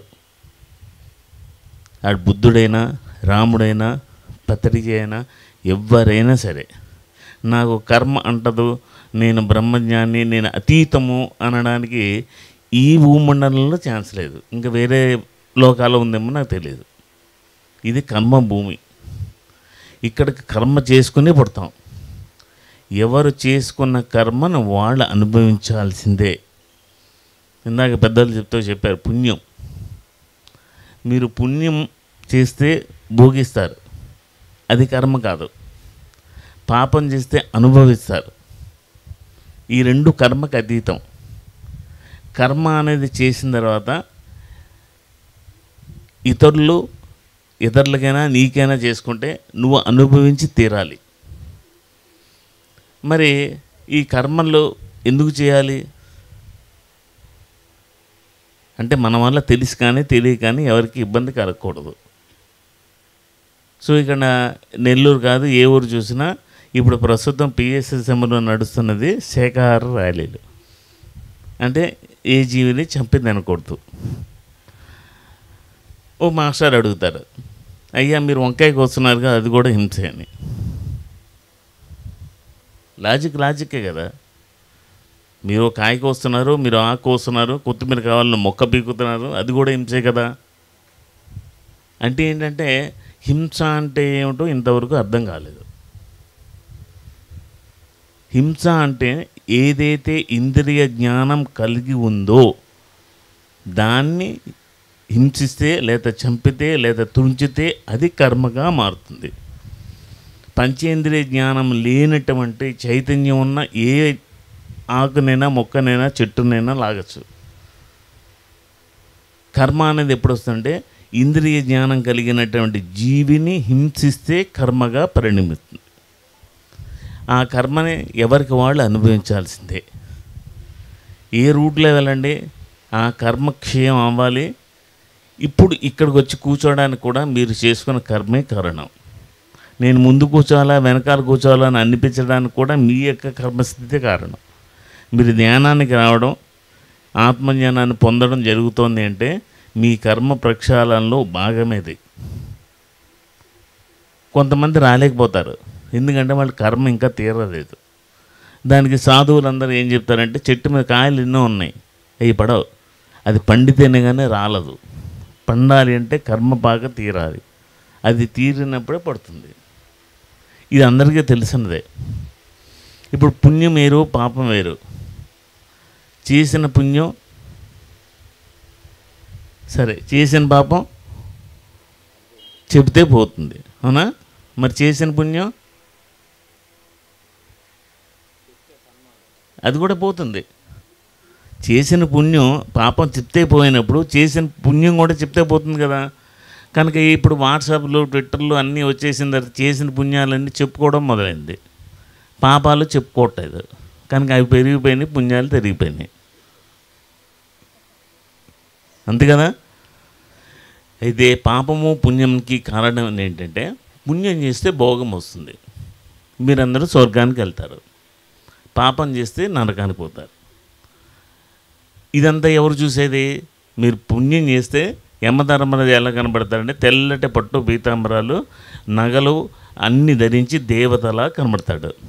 అదే మీరు పాపం చేస్తే క్రూపిలా కనబడతాడు. ఆయన అలా కనబడడానికి కారణం మనమే. ఎందుకు స్వర్గం మీద అందరికీ మోహం? స్వర్గానికి వెళ్ళాలి, స్వర్గానికి వెళ్ళాలి. అక్కడికి వెళ్తే ఏముంటుందంటే 90 సంవత్సరాల వయసు ఉన్నవాడు కూడా అక్కడ కాలు పెడితే వెంటనే 30 సంవత్సరాల వయసులోకి వచ్చేస్తాడు. వృద్ధాప్యం రాదు, దాహం లేదు, ఆకలి లేదు, నిద్ర రాదు, రోగాలుండవు, బాధలుండవు, అన్ని సుఖాలే, అన్నీ భోగాలే. అందుకే ప్రతి ఒక్కడు స్వర్గానికి వెళ్ళిపోవాలని కోరుకుంటారు. ఏం ప్రాబ్లం ఏం లేదు కదా. కానీ స్వర్గానికి వెళ్ళాలంటే అందరికీ సాధ్యమేనా? నువ్వు చేసిన పని పుణ్యమైతే ఆ పుణ్య భోగాలతో స్వర్గానికి వెళ్తావు, పాపమైతే రోగాలతో అనుభవిస్తావు. ఇప్పుడు మనం తెలుసుకునేది ఏంటి? మనకి పుణ్యం వద్దు, పాపం వద్దు, ఆ రెండింటికి అతీతమైన చేసుకోవాలి. అది చేసుకుంటే ఇప్పుడు ఈ కర్మ ముందా విత్తు ముందా అనేటువంటిది ఉండదు. ఇదే అడిగారు వివేకానందని, స్వామి చెట్టు ముందా విత్తు ముందా అని. ఏది ముందు? ఇంతవరకు ఎవరు ఆన్సర్ చెప్పలేదు. మీరు చెప్పండి, ఎందుకు చెప్పలేదు?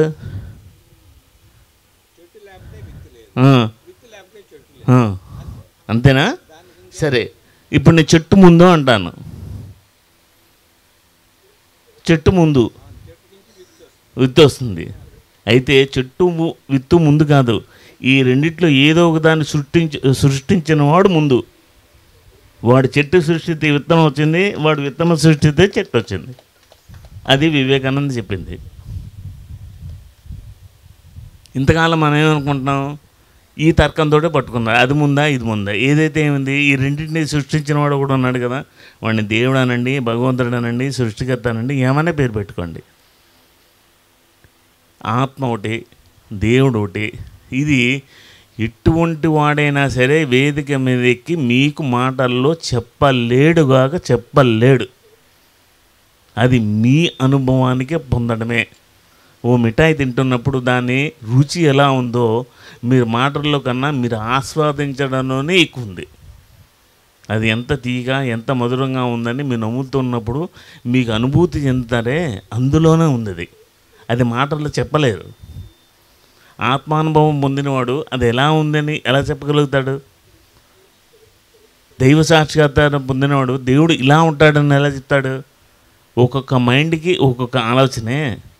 నువ్వు చెప్పినట్టు ఆ దేవుడు వాడెలా వింటాడు? వాడి మైండ్ వేరు. కనుక నీ మైండ్ ప్రకారం, నీ అవగాహన ప్రకారం నువ్వు దైవాన్ని ఎలా అనుభూతి చెందావనేది నీ వరకు చెందిందే. అంతేని కానీ ఇలా దేవుడు ఉంటాడని చెప్పలేరు, ఇది ఆత్మరూపం చెప్పలేరు. దానికి మనకు కావాల్సింది ఏంటంటే ప్రతిరోజు ఈ మనసుని శుభ్రం చేసుకోవడం నేర్చుకోవాలి.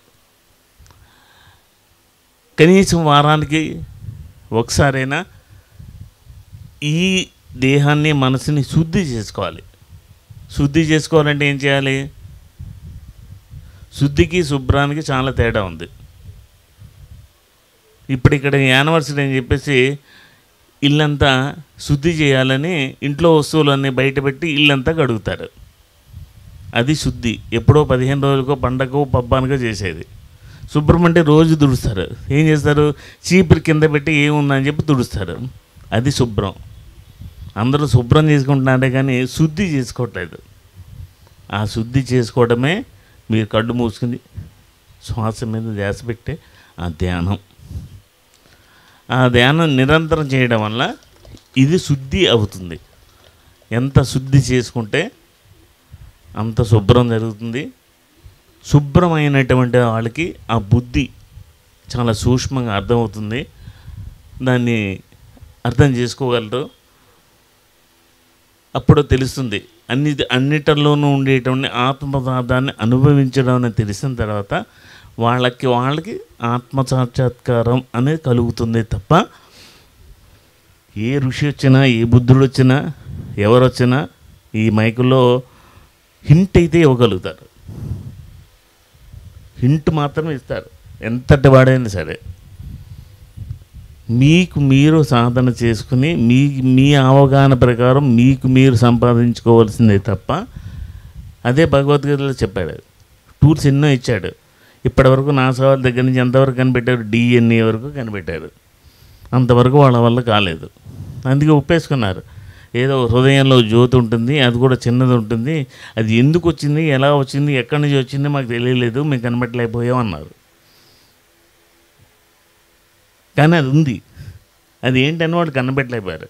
అంటే సైన్స్కి అది అందదు, అది అందేది కేవలం యోగానికి. అది ఎవరి యోగ సాధన వాళ్ళ మీదే ఆధారపడుతుంది. ఒకళ్ళు చెప్తే వచ్చేది కాదు. ఎప్పుడు కూడా ఎవరేం చెప్పిన వెనుకో నీ మనసు చెప్పినట్టు నడుచుకో అని పెద్దలు చెప్పే మాటే అన్నిటికన్నా వేదవాక్కు. అంతకుమించి సూక్తి ఏమీ లేదు. మన అన్వేషణలో, మన చదివేటువంటి స్వాధ్యాయంలో అనేక పుస్తకాలు ఉన్నాయి. ఆ పుస్తకాలలో ఫర్ ఎగ్జాంపుల్ పత్రిజీ రాసిన వాక్షేత్రం చదవండి.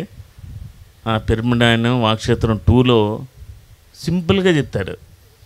మూలాధార చక్ర తత్వం ఏంటి, స్వాధిష్టాన చక్ర తత్వం ఏంటి, విశుద్ధ చక్రం ఏంటి, మణిపుర చక్రం ఏంటి, అనాహత ఏంటి, ఎంత సింపుల్గా 2 లైన్లు చెప్తారంటే ఒకసారి తిరిగి చదువుకోండి, అన్నీ సింపుల్గా తెలుస్తాయి. ఎంతో ఆయన ఎక్సర్సైజ్ చేస్తేనే కానీ అంత సూక్ష్మంగా అది దొరకలేదు ఆయనకి. అది వింటే విన్నట్టుగానే ఉంటుంది, చదివినట్టుగానే ఉంటుంది, కానీ అప్పటికి ఇప్పటికీ మనలో కొంచెం ఎదుగుదల అనేది వచ్చింది. ఇప్పుడు ఆ బుక్ ఓపెన్ చేయండి, అందులో ఉండేటువంటి తత్వాన్ని, సారాన్ని గ్రహించండి. ఎక్కడికి వెళ్ళదండి. ఆయన రాసిన 56 పుస్తకాలు ఉన్నాయి, అవి చదవండి చాలు, ఎక్కడ లేని విషయాలు తెలుస్తాయి. అవన్నీ చదివి తట్టవర్తి వీర్రాఘవరావు గారికి మంచి జ్ఞానోదయం కలిగింది. అప్పటి నుంచి గుళ్ళల్లో అన్ని కార్యక్రమాలు తీసి ధ్యాన కార్యక్రమాలు పెట్టాడు ఆయన. తిరుపతికి వచ్చిన తర్వాత ఆయన బుక్కులు, సీడీలు, క్యాసెట్లు తీసుకెళ్ళి రోజు వింటూ ఇంతవరకు ఈ సబ్జెక్ట్ నాకు ఎక్కడ దొరకలేదు ఏంటని కూర్చున్నాడు ఆయన. సార్ని కలిసిన తర్వాత ఆయన చెప్పినట్టు ఆయన చెప్పడం మొదలుపెట్టారు. ఎప్పుడైనా అంతే, మన కర్మ తీరాలి, తీరితేనే కానీ ఈ యోగంలోకి రాం. వచ్చేయమంటే ఏదో ఒక భాగ్యం ఉంది. అయితే మనందరం తెలుసుకోవాల్సింది ఏంటంటే, భాగవతం చదివినా, భగవద్గీత చదివినా, ఎవరి దగ్గర ఏం చదివినా ఒకే తేదీన, ఒకే రోజు నవంబర్ 11న ఎంతోమంది పుట్టారు. ఒక్క పత్రిజీని ఎందుకు అలా అయ్యారు? మరి అదే నవంబర్ ఎంతమంది పుట్టారు? ఏం సార్, అదే తేదీ అదే నక్షత్రంలో గ్రాఫ్ తీస్తే ఎంతోమంది ఉన్నారు, వందల మంది ఉన్నారు, 1000 వరకు మనకు వద్దులేండి. ఆ 100 మందిలో ఈయనొక్కరు ఇలా ఎందుకు అయ్యారు, మిగతా వాళ్ళు ఎందుకు కాలేదు? ఎప్పుడైనా ఆలోచించారా? ఇదే ధర్మరాజు నారదుని అడుగుతాడు. భాగవతాన్ని కనుక తీస్తే శ్రీకృష్ణుడు ఉద్ధవుడికి చెప్తాడు, మనిషి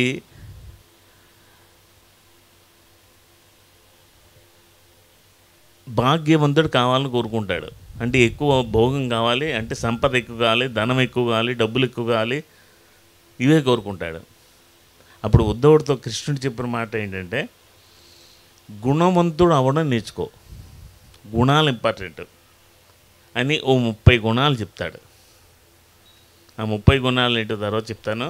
ఆ 30 గుణాలు, ఒక్కొక్క గుణం మనం 100% కనుక దాన్ని ఆచరించగలిగితే ఈ శరీరం ఉన్నప్పుడు వచ్చే జన్మలో ఈ 30 గుణాలు మన యొక్క సంస్కారాలుగా మారుతాయి.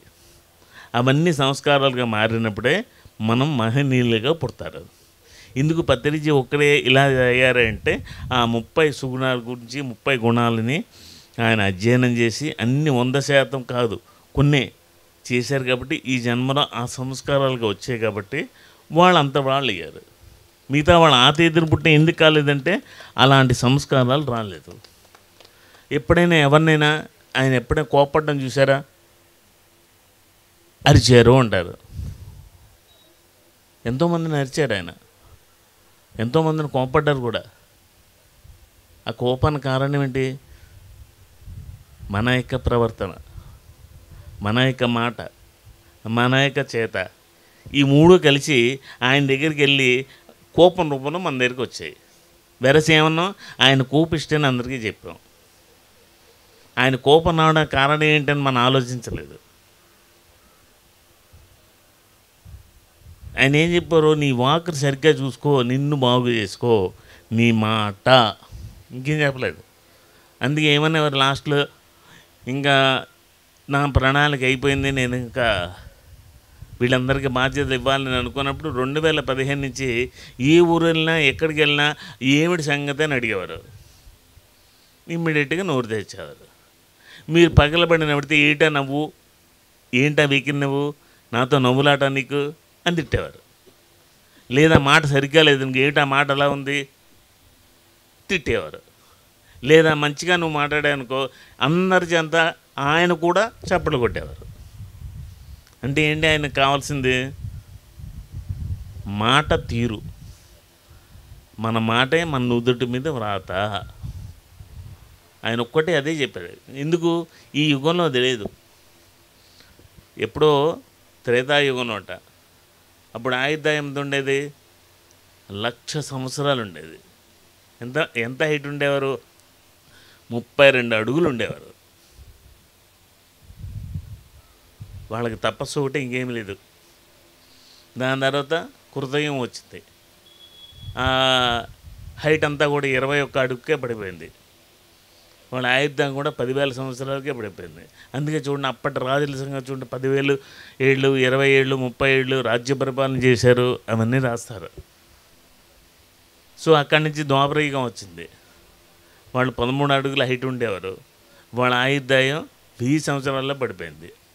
ఇప్పుడు కలియుగానికి వచ్చాం, 6 అడుగుల కిందే ఉన్నాం. ఎక్కడో కొంతమంది మహానుభావులు, మోహన్ రెడ్డి గారు లాంటి వారు హైట్ ఉంటారు, మనం ఉండలేము. మన 6 అడుగుల కిందే ఉన్నాం. మన ఆయుర్దాయం ఎంతవరకు వచ్చింది అంతే. మరి సీత అనే బుక్ చదివి ఆవిడ దీనామరి అని చెప్పిన దాని ప్రకారం కలియుగం అనేది కొన్ని రోజులు అంతరించిపోతుంది. మళ్ళీ వచ్చేది కృతయుగం.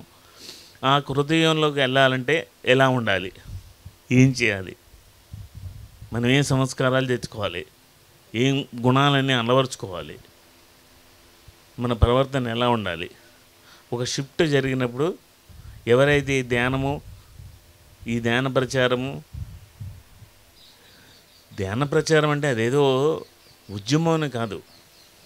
బుద్ధుడు చెప్పినట్టు ఆత్మ సంచారం. ఆయన ఏమన్నాడు, ఆత్మని మాట్లాడలేదు, ఆత్మ సంచారం అన్నాడు. అంటే ఒక క్యాండిల్ ఇంకో క్యాండిల్ వెలిగించినట్టు అది అలా నిరంతరం వెలిగించుకుంటూ పోవడమే. అంతే ధ్యాన ప్రచారం అంటే, అంతమించి ఏమీ లేదు. అదేదో పెద్ద యజ్ఞము, అదేదో పెద్ద యాగం అనుకోవద్దు. మీలో వెలిగిన వెలుతుర్ని అవతల వాడిలో వెలిగించడమే. వాడు వెలిగిన తర్వాత వాడేం చేస్తాడు, ఇంకొకళ్ళని వెలిగిస్తాడు. అదొక్కటే క్రియ జరిగేది. సో మనం చేసినటువంటి కర్మలు, మనం చేసిన పాపాలన్నీ పోవాలంటే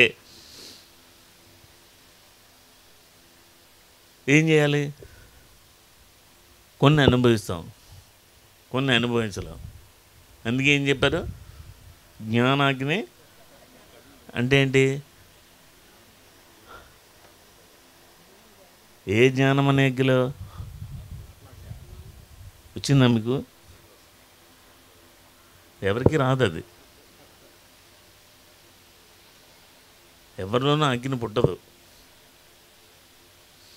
ప్రతిరోజు మిమ్మల్ని మీరు స్టడీ చేసుకోండి. ఓకే, మిమ్మల్ని మీరు స్టడీ చేసుకుని మీరు పొందిన ఏదైతే ఆ అనుభవ జ్ఞానం ఉందో దానితో మీ పక్కవాడిని మీరు ప్రభావితం చేయాలి. మీరు ఎప్పుడైతే ప్రభావితం చేస్తారో, ఇప్పుడు నేను నీరజ మేడంని ప్రభావితం చేసి ఆవిడలో ఉన్న అజ్ఞానాన్ని పోగొడితే ఆవిడలో వెలిగినటువంటి జ్ఞాన జ్యోతి ఏదైతే ఉందో ఆ జ్యోతిలో నా కర్మలు పోతాయి. అది జ్ఞానాగ్ని దగ్ధ కర్మ అని అంటే. ఇతరుల్లో జ్ఞానాన్ని పుట్టించాలి, పుట్టించిన ఆ జ్యోతి వెలగాలి. అది కూడా అంగుష్టమానం అంటే మన బొటన వేలంతే ఉంటుంది. ఆ జ్యోతి దర్శనం ఆవిడ చేసుకోవాలి. ఆవిడ చేసుకుని ఆ జ్యోతి దర్శనంలో నేను చేసిన కర్మలు కాలిపోతాయి. అంటే మనం ఏం చేయాలి, ఇతరుల్ని ఎంతగానో ప్రభావితం చేస్తూ ఎవరి మీద పెత్తనం చేయకూడదు. నేను చెప్పింది వినట్లేదు ఏంటి అని అడగకూడదు. అది వాళ్ళ ఇష్టం. వినాలని రూల్ ఏముంది? వాళ్ళలో మీరు చేయాల్సింది చేయండి, వాళ్ళకి చెప్పండి. మీరు ఎంత సౌమ్యంగా చెప్తే వాళ్ళు వింటారంటే అంత సౌమ్యంగా వింటారు. మనం కూడా అలాగే చెప్పాలి. మన నవ్వుతూ ముద్దగా మలకరిగా మాట్లాడితే ఎటువంటి వాడైనా సరే మనల్ని వింటాడు. వాళ్ళల్లో ఆ జ్ఞాన జ్యోతిని వెలిగించండి. ఊరంతా బాగు చేయండి, మీరంతా బాగుపడండి. వెరసి ఎవరైతే కర్మలన్నీ పోగొట్టుకుంటారో వాడు కర్మరాహిత్యం పొందుతారు. కర్మరాహిత్యం పొందినంత మాత్రాన ఈ జన్మ ఆఖరి జన్మ కాదు. దానికి కావాల్సిన ఆత్మజ్ఞానమే. అది రావాలంటే జన్మ పరంపర ముగించుకోవాలి. అంటే మళ్ళీ తల్లి గర్భంలో ప్రవేశించి పుట్టేటువంటి ఈ కర్మ నుంచి బయటపడాలి. అది మీరు పడితే ఆ కర్మరాహిత్యము జన్మరాహిత్యము మిమ్మల్ని మోక్షం వైపు తీసుకెళ్తాయి. ఏమిటయ్యా మోక్షం? అది ఎలా ఉంటుంది? ఎవరన్నా ఇస్తారా? ఎలా ఉంటుంది? అది కూడా మళ్ళీ పజిలే. ముక్తి అనేది 4 రకాలు ఉంటుంది. ఒకటి సాలోక్యం, ఒకటి సామీప్యం, మూడవది సారూప్యం, 4వది సాయుధ్యం. సాలోక్యం, సాన్నిధ్యం, సారూప్యం, సాయుధ్యం. ఇప్పుడు మీరందరూ ముక్తి పొందారా లేదా?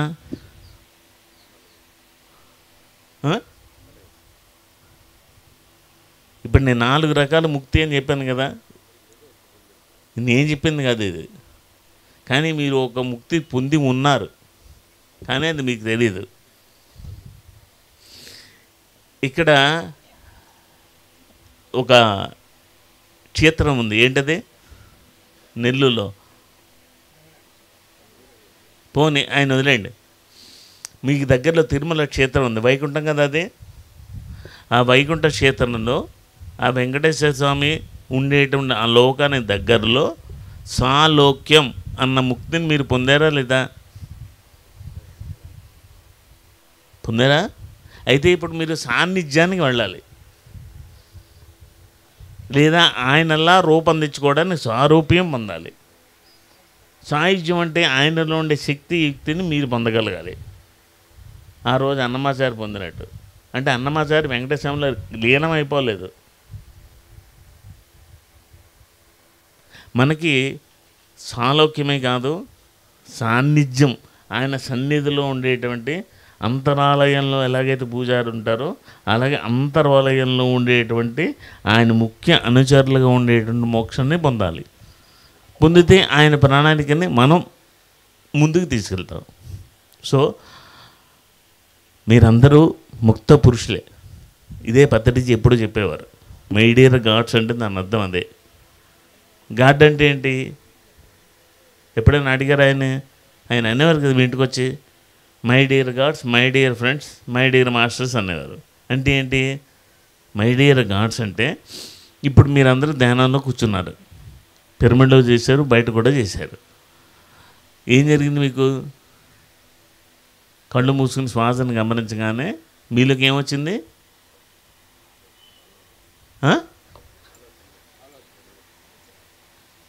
మీలోకి ఏమొచ్చింది అన్నాను. ఎనర్జీ వచ్చింది. ఆ ఎనర్జీ పేరేంటి? విశ్వశక్తి.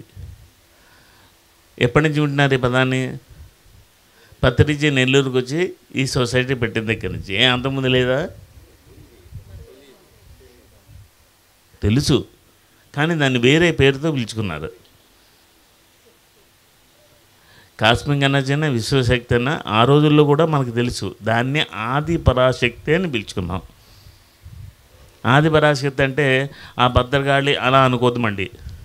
నిజానికి భద్ర కాళి ఇద్దరు, ఒకళ్ళు కాదు. కాళి అంటే ఎవరు? కాలాన్ని జయింపచేస్తుంది. అష్టాదశ మహావిద్యల్లో కాళీ ఉపాసన చేసిన వాళ్ళకి, అంటే ఆ ఫోటోలు అవన్నీ క్షుద్ర విద్యలని పెట్టుకోవద్దు, వాళ్ళందరూ శాంత మూర్తులు. కాళీని ఉపాసిస్తే కాలాన్ని ఎలా జయించాలో నేర్పిస్తున్నాడు. ఆ భద్ర, ఆవిడని ఉపాసన చేస్తే ఒకటి నేర్పిస్తుంది మనిషి ఎలా అందంగా ఉండాలి అని. అలా దశ మహావిద్యలు అంటే దశ దిక్కులు. మనకి ఎన్ని దిక్కులు ఉన్నాయంటే 4 కాదు 10. తూర్పు, పడమర, ఉత్తరం, దక్షిణం, ఈశాన్యం, వాయువ్య, నైరుతి, ఆగ్నేయ, ఆకాశం, భూమి. ఈ 10 దిక్కులకి 10 దేవతలు ఉన్నారు. వాళ్ళందరూ ఏదో క్షుద్ర పూజలని తీసేయకండి. మహా అద్భుతమైన జ్ఞానం. ఎవరైనా సంగీత సాధన చేసి నేర్చుకోవాలంటే, సంగీతం మీకు ప్రాప్తించాలంటే రాజశ్యామల ఆవిడే మాతంగి, దశ మహావిద్యలో ఒక ఆవిడ. అంతేగానే పసుపు కుంకుమలతో దండాలేసి బుర్రలు దండాలేసి పూజలన్నీ అనుకోవద్దు. ఆ కాళీ అంటే కాలాన్ని ఎలా జయించాలని నేర్పిస్తుంది. అలాగే విశ్వమయ ప్రాణశక్తి అంటే దాన్ని కరెక్ట్గా చెప్పాలంటే ఆది పరాశక్తి. ఆది పరాశక్తి అంటే ఏమున్నాయి అందులో? 3 పదాలు ఉన్నాయి. ఆది పరాశక్తి. శక్తి అంటే మీకు తెలుసు. ఆది అంటే ఈ సృష్టి బ్రహ్మగారు సృష్టించడానికి ముందు నుంచి దశావతారాల్లో మత్స్యావతారం వచ్చి సప్తఋషులందరూ పడవలెక్కి మార్కండేయుడు వాచ్ చేసేట ఎవరికో అప్పటికి ముందు నుంచి, ఆ సృష్టికి ముందు నుంచి ఉంది ఆది అంటే. పర అంటే ఈ లోకంలో కాదు, పరలోకంలో. అంటే మన ధ్యానంలో కళ్ళు మూసుకుని కూర్చుని ఆలోచనారహిత స్థితి తెచ్చుకుంటే మనలోకి వచ్చేదేంటి? పరలోకంలో ఉన్నటువంటి ఆ శక్తిని మనం పొందాం కాబట్టి, ఆ శక్తి దైవశక్తి కాబట్టి, ఆ దైవానుభవాన్ని మనం పొందాం కాబట్టి మనల్ని మై డియర్ గాడ్స్ అని పత్రిజీ పిలుచుకున్నారు. సో మనమందరూ దైవాలమే. మనం ఏం చేయాలి? మనం ఈ జ్ఞానాన్ని తెలుసుకున్న తర్వాత ఎవరైతే నేను దేవుణ్ణి కాదు అంటున్నాడో కరెక్టే, మనం దైవాలమే. ఇక్కడ ఈ 4 నిమిషాలు ఈ గంట సేపు అందరూ సమూహంగా కూర్చున్నప్పుడు బాగానే ఉంటుంది. తిరిగి ఆటోకి ఇంటికి వెళ్ళిన తర్వాత వాతావరణం మారిపోతుంది. సో ఇంటికి వెళ్ళిన తర్వాత నేనే దేవుడు అని ఫీల్ అవుతాం. కానీ మనం ఎదుర్కొన్నా ఉన్నవాడు కూడా దేవుడే కదా. వాడి ధ్యానం చేయొచ్చు, తెలుసుకోవచ్చు, తెలియకపోవచ్చు, వాళ్ళు కూడా దేవుడే కదా. మనలో ఉండే దైవత్వాన్ని మనకి బయటికి రావాలంటే ఇతరుల్లో ఉండేటువంటి దైవత్వాన్ని మీరు దర్శించగలగాలి. అది ఎంతగా దర్శిస్తారో మీలో దైవత్వం అంతగా పైకి తొణికిసలాడుతుంది. అందుకు మిమ్మల్ని మీరు ప్రేమించుకోండి. మిమ్మల్ని మీరు ఎప్పుడు కూడా కించపరుచుకోవద్దు.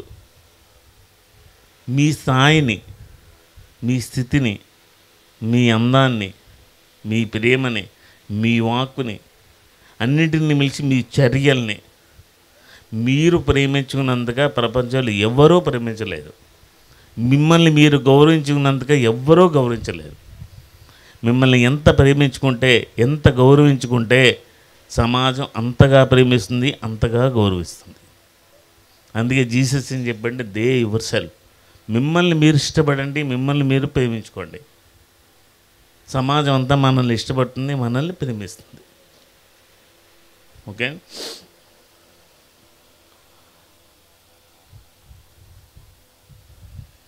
మరి ఈరోజు యానివర్సరీ మనందరూ కలుసుకున్నాం. సమయభావం, సిరి సంపదలు, సకల గుణాలు అంటే ఏమున్నాయో తెలియదు. కానీ ఇప్పుడు శరీరాల్లో మాత్రం అందరికీ 2 ఫ్యాక్టరీలు సిద్ధంగా ఉన్నాయి. మిట్ట మధ్యాహ్నం 1:30 అయింది. షుగర్ ఉండేవాళ్ళు ఉన్నారు, బీపీ ఉండేవాళ్ళు ఉన్నారు. వాళ్ళ యొక్క శరీర తత్వం ఎలా ఉందో దానికి తగిన పదార్థం అంతా సిద్ధం చేశారు. దేనికి ఎక్కడ ఎప్పుడు కూడా మనల్ని మనం సఫర్ చేసుకోకూడదు. మనం ఎంత ఆరోగ్యంగా ఇంట్లోంచి ధ్యాన కార్యక్రమానికి వచ్చేటప్పుడు ఎంత హాయిగా నవ్వుతూ వచ్చామో అంత హాయిగా నవ్వుతూ ఇంటికి వెళ్ళామనుకోండి, 10 వాళ్ళు వెళ్ళమని పంపిస్తారు. ఇప్పుడు వచ్చేటప్పుడు నవ్వుకుంటూ వచ్చి వెళ్ళేటప్పుడు నీరసంగా వెళ్ళామనుకో, ఇది వెళ్ళింది కార్యక్రమానికి, అక్కడంతా అన్ని పని చేసి లేని నీరసం అంతా తెచ్చుకుంది, ఇంకా నెక్స్ట్ టైం నువ్వు వెళ్ళదు అని ఇంట్లో కదులుతాడు. అదెందుకు? ఏదైనా యాత్రకు వెళ్ళామంటే ఇంట్లో పెట్టేట్టుకుని వెళ్ళామో ఇంటికి వచ్చేటప్పుడు కూడా అలాగే రావాలి. అవునా కదండి? కనుక మొహమాటం ఏమొద్దు. అక్కడ భోజనం పెట్టారు, ట్యాబ్లెట్ వేసుకునే వాళ్ళు వేసుకోండి, తినండి, ధ్యానం చేయండి. ధ్యానం చేస్తే ఎలా అంటే నిష్టగా చేయాలి. నిష్టగా చేస్తే పత్రిజీ చెప్పినట్టు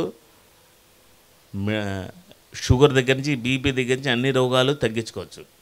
అంతేనా కానీ పత్రిజీ డాక్టర్ నో మెడిసిన్ అన్నారు కదా అని బాడీలో షుగరు బీపీ ఉంచుకొని మాత్రలు ఏమి వేసుకోకుండా మీరు ఇష్టానుసారం వ్యవహరించి పత్రిజీ చెప్పారు కదా అని ఆయనకి అపపర తేవద్దు. మీరు రోజుకి కనీసం 1.5 2 గంటలు 2 జాముల్లోనూ మెడిటేషన్ చేస్తే మీ శరీరంలో ఉన్న రోగాలు తగ్గుతాయి. అప్పుడు ఆయన చెప్పినట్టు నో మెడిసిన్ నో డాక్టర్ పెట్టుకోవచ్చు. ఈ ధ్యానాన్ని పక్కన పెట్టేసి, అసలు స్వాధ్యాయాన్ని పక్కన పెట్టేసి, ధ్యానం అంటే ఒక ఆట కింద తీసేసుకుని మాత్రలన్నీ పక్కన పెట్టేసి ఇష్టానుసారం అన్నీ తినేస్తూ ఉంటే మీ షుగర్లు పెరుగుతాయి, బీపీలు పెరుగుతాయి, ఉన్న ఆరోగ్యం పోయి అనారోగ్యం కూడా వస్తుంది. ఆయన చెప్పిన విషయాన్ని బాగా గమనించండి. హెడ్లైన్ నోటే పట్టుకోవద్దు. బ్రహ్మజ్ఞాని కర్మ లేదు అన్నాడు సేత్ అని చెప్పి 1.5 పేజీ పారాగ్రాఫ్లో కర్మ లేదు అన్నదాన్ని రాశారు. కానీ దానికి 1.5 పేజీ ముందు ఏం చెప్పాడు, దాని తర్వాత 1.5 పేజీలో ఏం చెప్పారు, అది స్టడీ చేస్తే కర్మ ఉందో లేదో తెలుస్తుంది. ఆయన చెప్పినట్టు నో డాక్టర్ నో మెడిసిన్ అన్నారు పత్రి.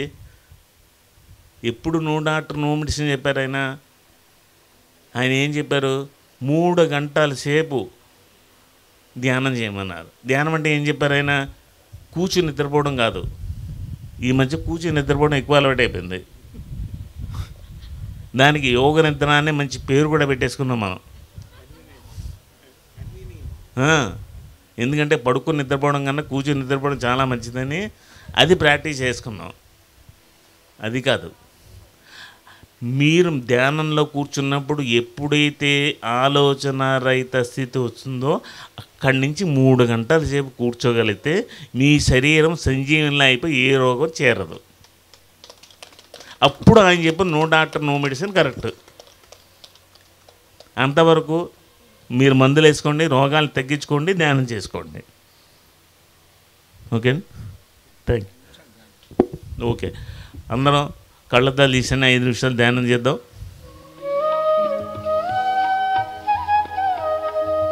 ఇప్పుడు చెప్పినటువంటి విషయాలన్నీ మనోపరకం మీద తెచ్చుకోండి. కళ్ళు మూసుకుంటే మీకు ఒక మనోపరకం ఉంటుంది, ఆ మనోపరకం మీదకి తెచ్చుకోండి.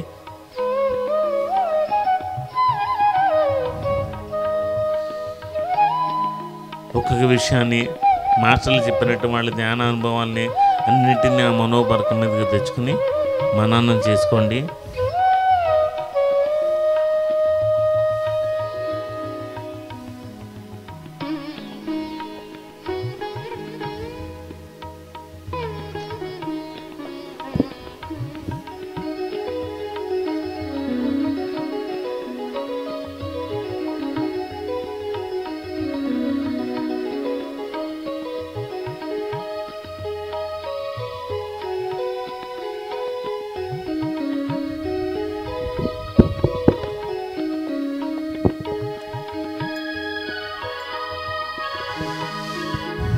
మనలో అలవర్చుకునే గుణాలన్నింటినీ కూడా మీ మనోపరకం మీద ఇందాక చెప్పుకున్నాం కదా 30 సుగుణాల గురించి. అవి ఏమిటంటే సత్యం, ఎప్పుడూ సత్యంనే పలకాలి, సత్యంతో జీవించాలి. 2 దయ, ఇది మనుషుల పట్లే కాదు జంతువుల పట్ల, వృక్షాల పట్ల, జీవుల పట్ల వెరసి దయ ఉండాలి. తపస్సు, తప్పించిపోవాలి, ఏదైతే తెలియదో తెలుసుకోవడానికి నిరంతరం తప్పించిపోవాలి. శౌచం, అంతర్శౌచము బహిర్శౌచం ఉండాలి. రోజు 3 పూట్ల స్నానం చేసే బదులు స్నానం చేయండి, బహిర్శౌచం అవుతుంది. అంతర్శౌచం అంటే దానికి ధ్యానం ఒకటే శరణ్యం.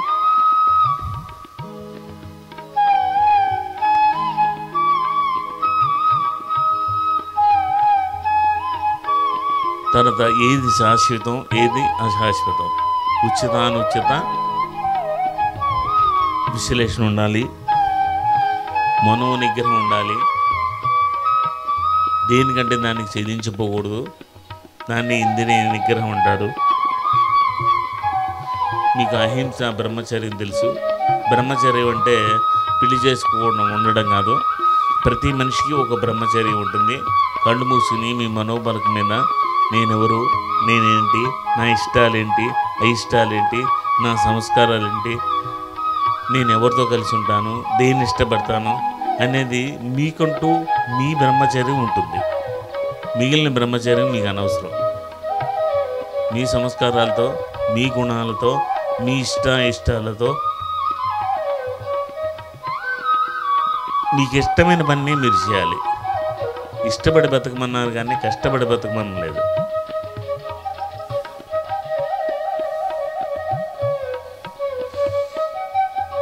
మనిషి జీవితంలో సంతృప్తిగా ఉండాలి, సరళత్వం ఉండాలి, స్వాధ్యాయం ఉండాలి, అందరినీ సమదృష్టి చూడాలి. మనమందరం సమానమే. సేవా కార్యక్రమాలు చేయాలి. ఒకటి కాదు, ఇలాంటి 30 శూన్యాల్ని మనం అలవరుచుకుంటే వచ్చే జన్మలో అవి సంస్కారాలుగా మారతాయని శాస్త్రాలన్నీ చెప్తున్నాయి.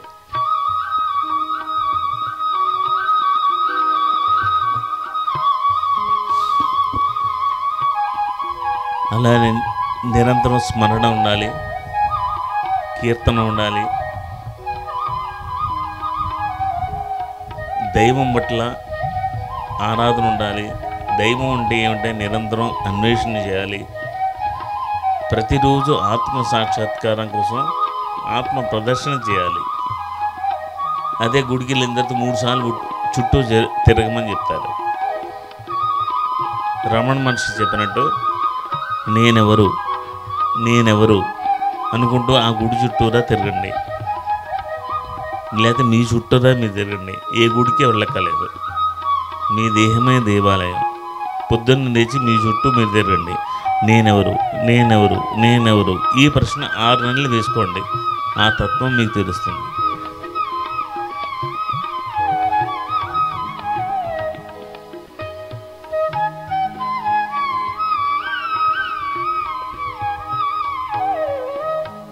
ఆఖరి ఒక నిమిషం.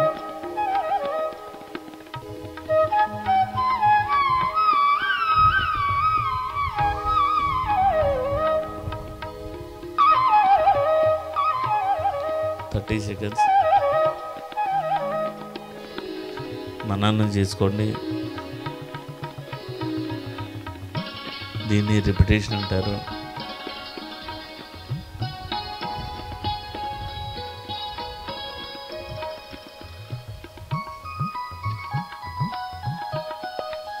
ఆఖరి 10 సెకండ్లు. 10, 9, 8, 7, 6, 5, 4, 3, 2, 1, 0. ఒకసారి చేతి మీద కళ్ళు మీద పెట్టుకుందాం. 5, 4, 3, 2, 1, 0. నేను ఇక్కడ నామకే 5 నిమిషాలు కళ్ళు మూసుకున్నారు, కానీ ఇంకా ఎక్కువసేపు చేయాలి. మనలో వచ్చేటువంటి ఆలోచనలన్నీ శూన్యమైపోయిన తర్వాత అక్కడి నుంచి మన ధ్యాన సమయాన్ని క్యాలిక్యులేట్ చేసుకోవాలి. దానికి పిరమిడ్లు ఉపయోగించుకోండి. మీ ఇంట్లోనే పిరమిడ్ పెట్టుకోండి, హ్యాంగింగ్ పిరమిడ్ పెట్టుకోండి. ఏమీ లేకపోతే మీ మనసునే ఆ రకంగా ట్యూన్ చేసుకోండి.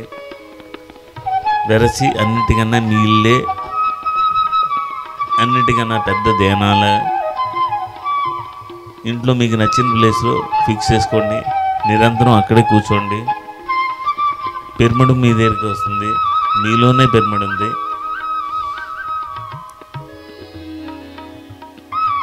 చేసుకున్నాడు చేసుకున్నంత మహాదేవ. అన్నిటికన్నా లాస్ట్లో పత్రిజీ ఇదే చెప్పేవారు. చేసుకోండి, అనుభవించండి, ఆస్వాదించండి, అందరికీ పంచివ్వండి.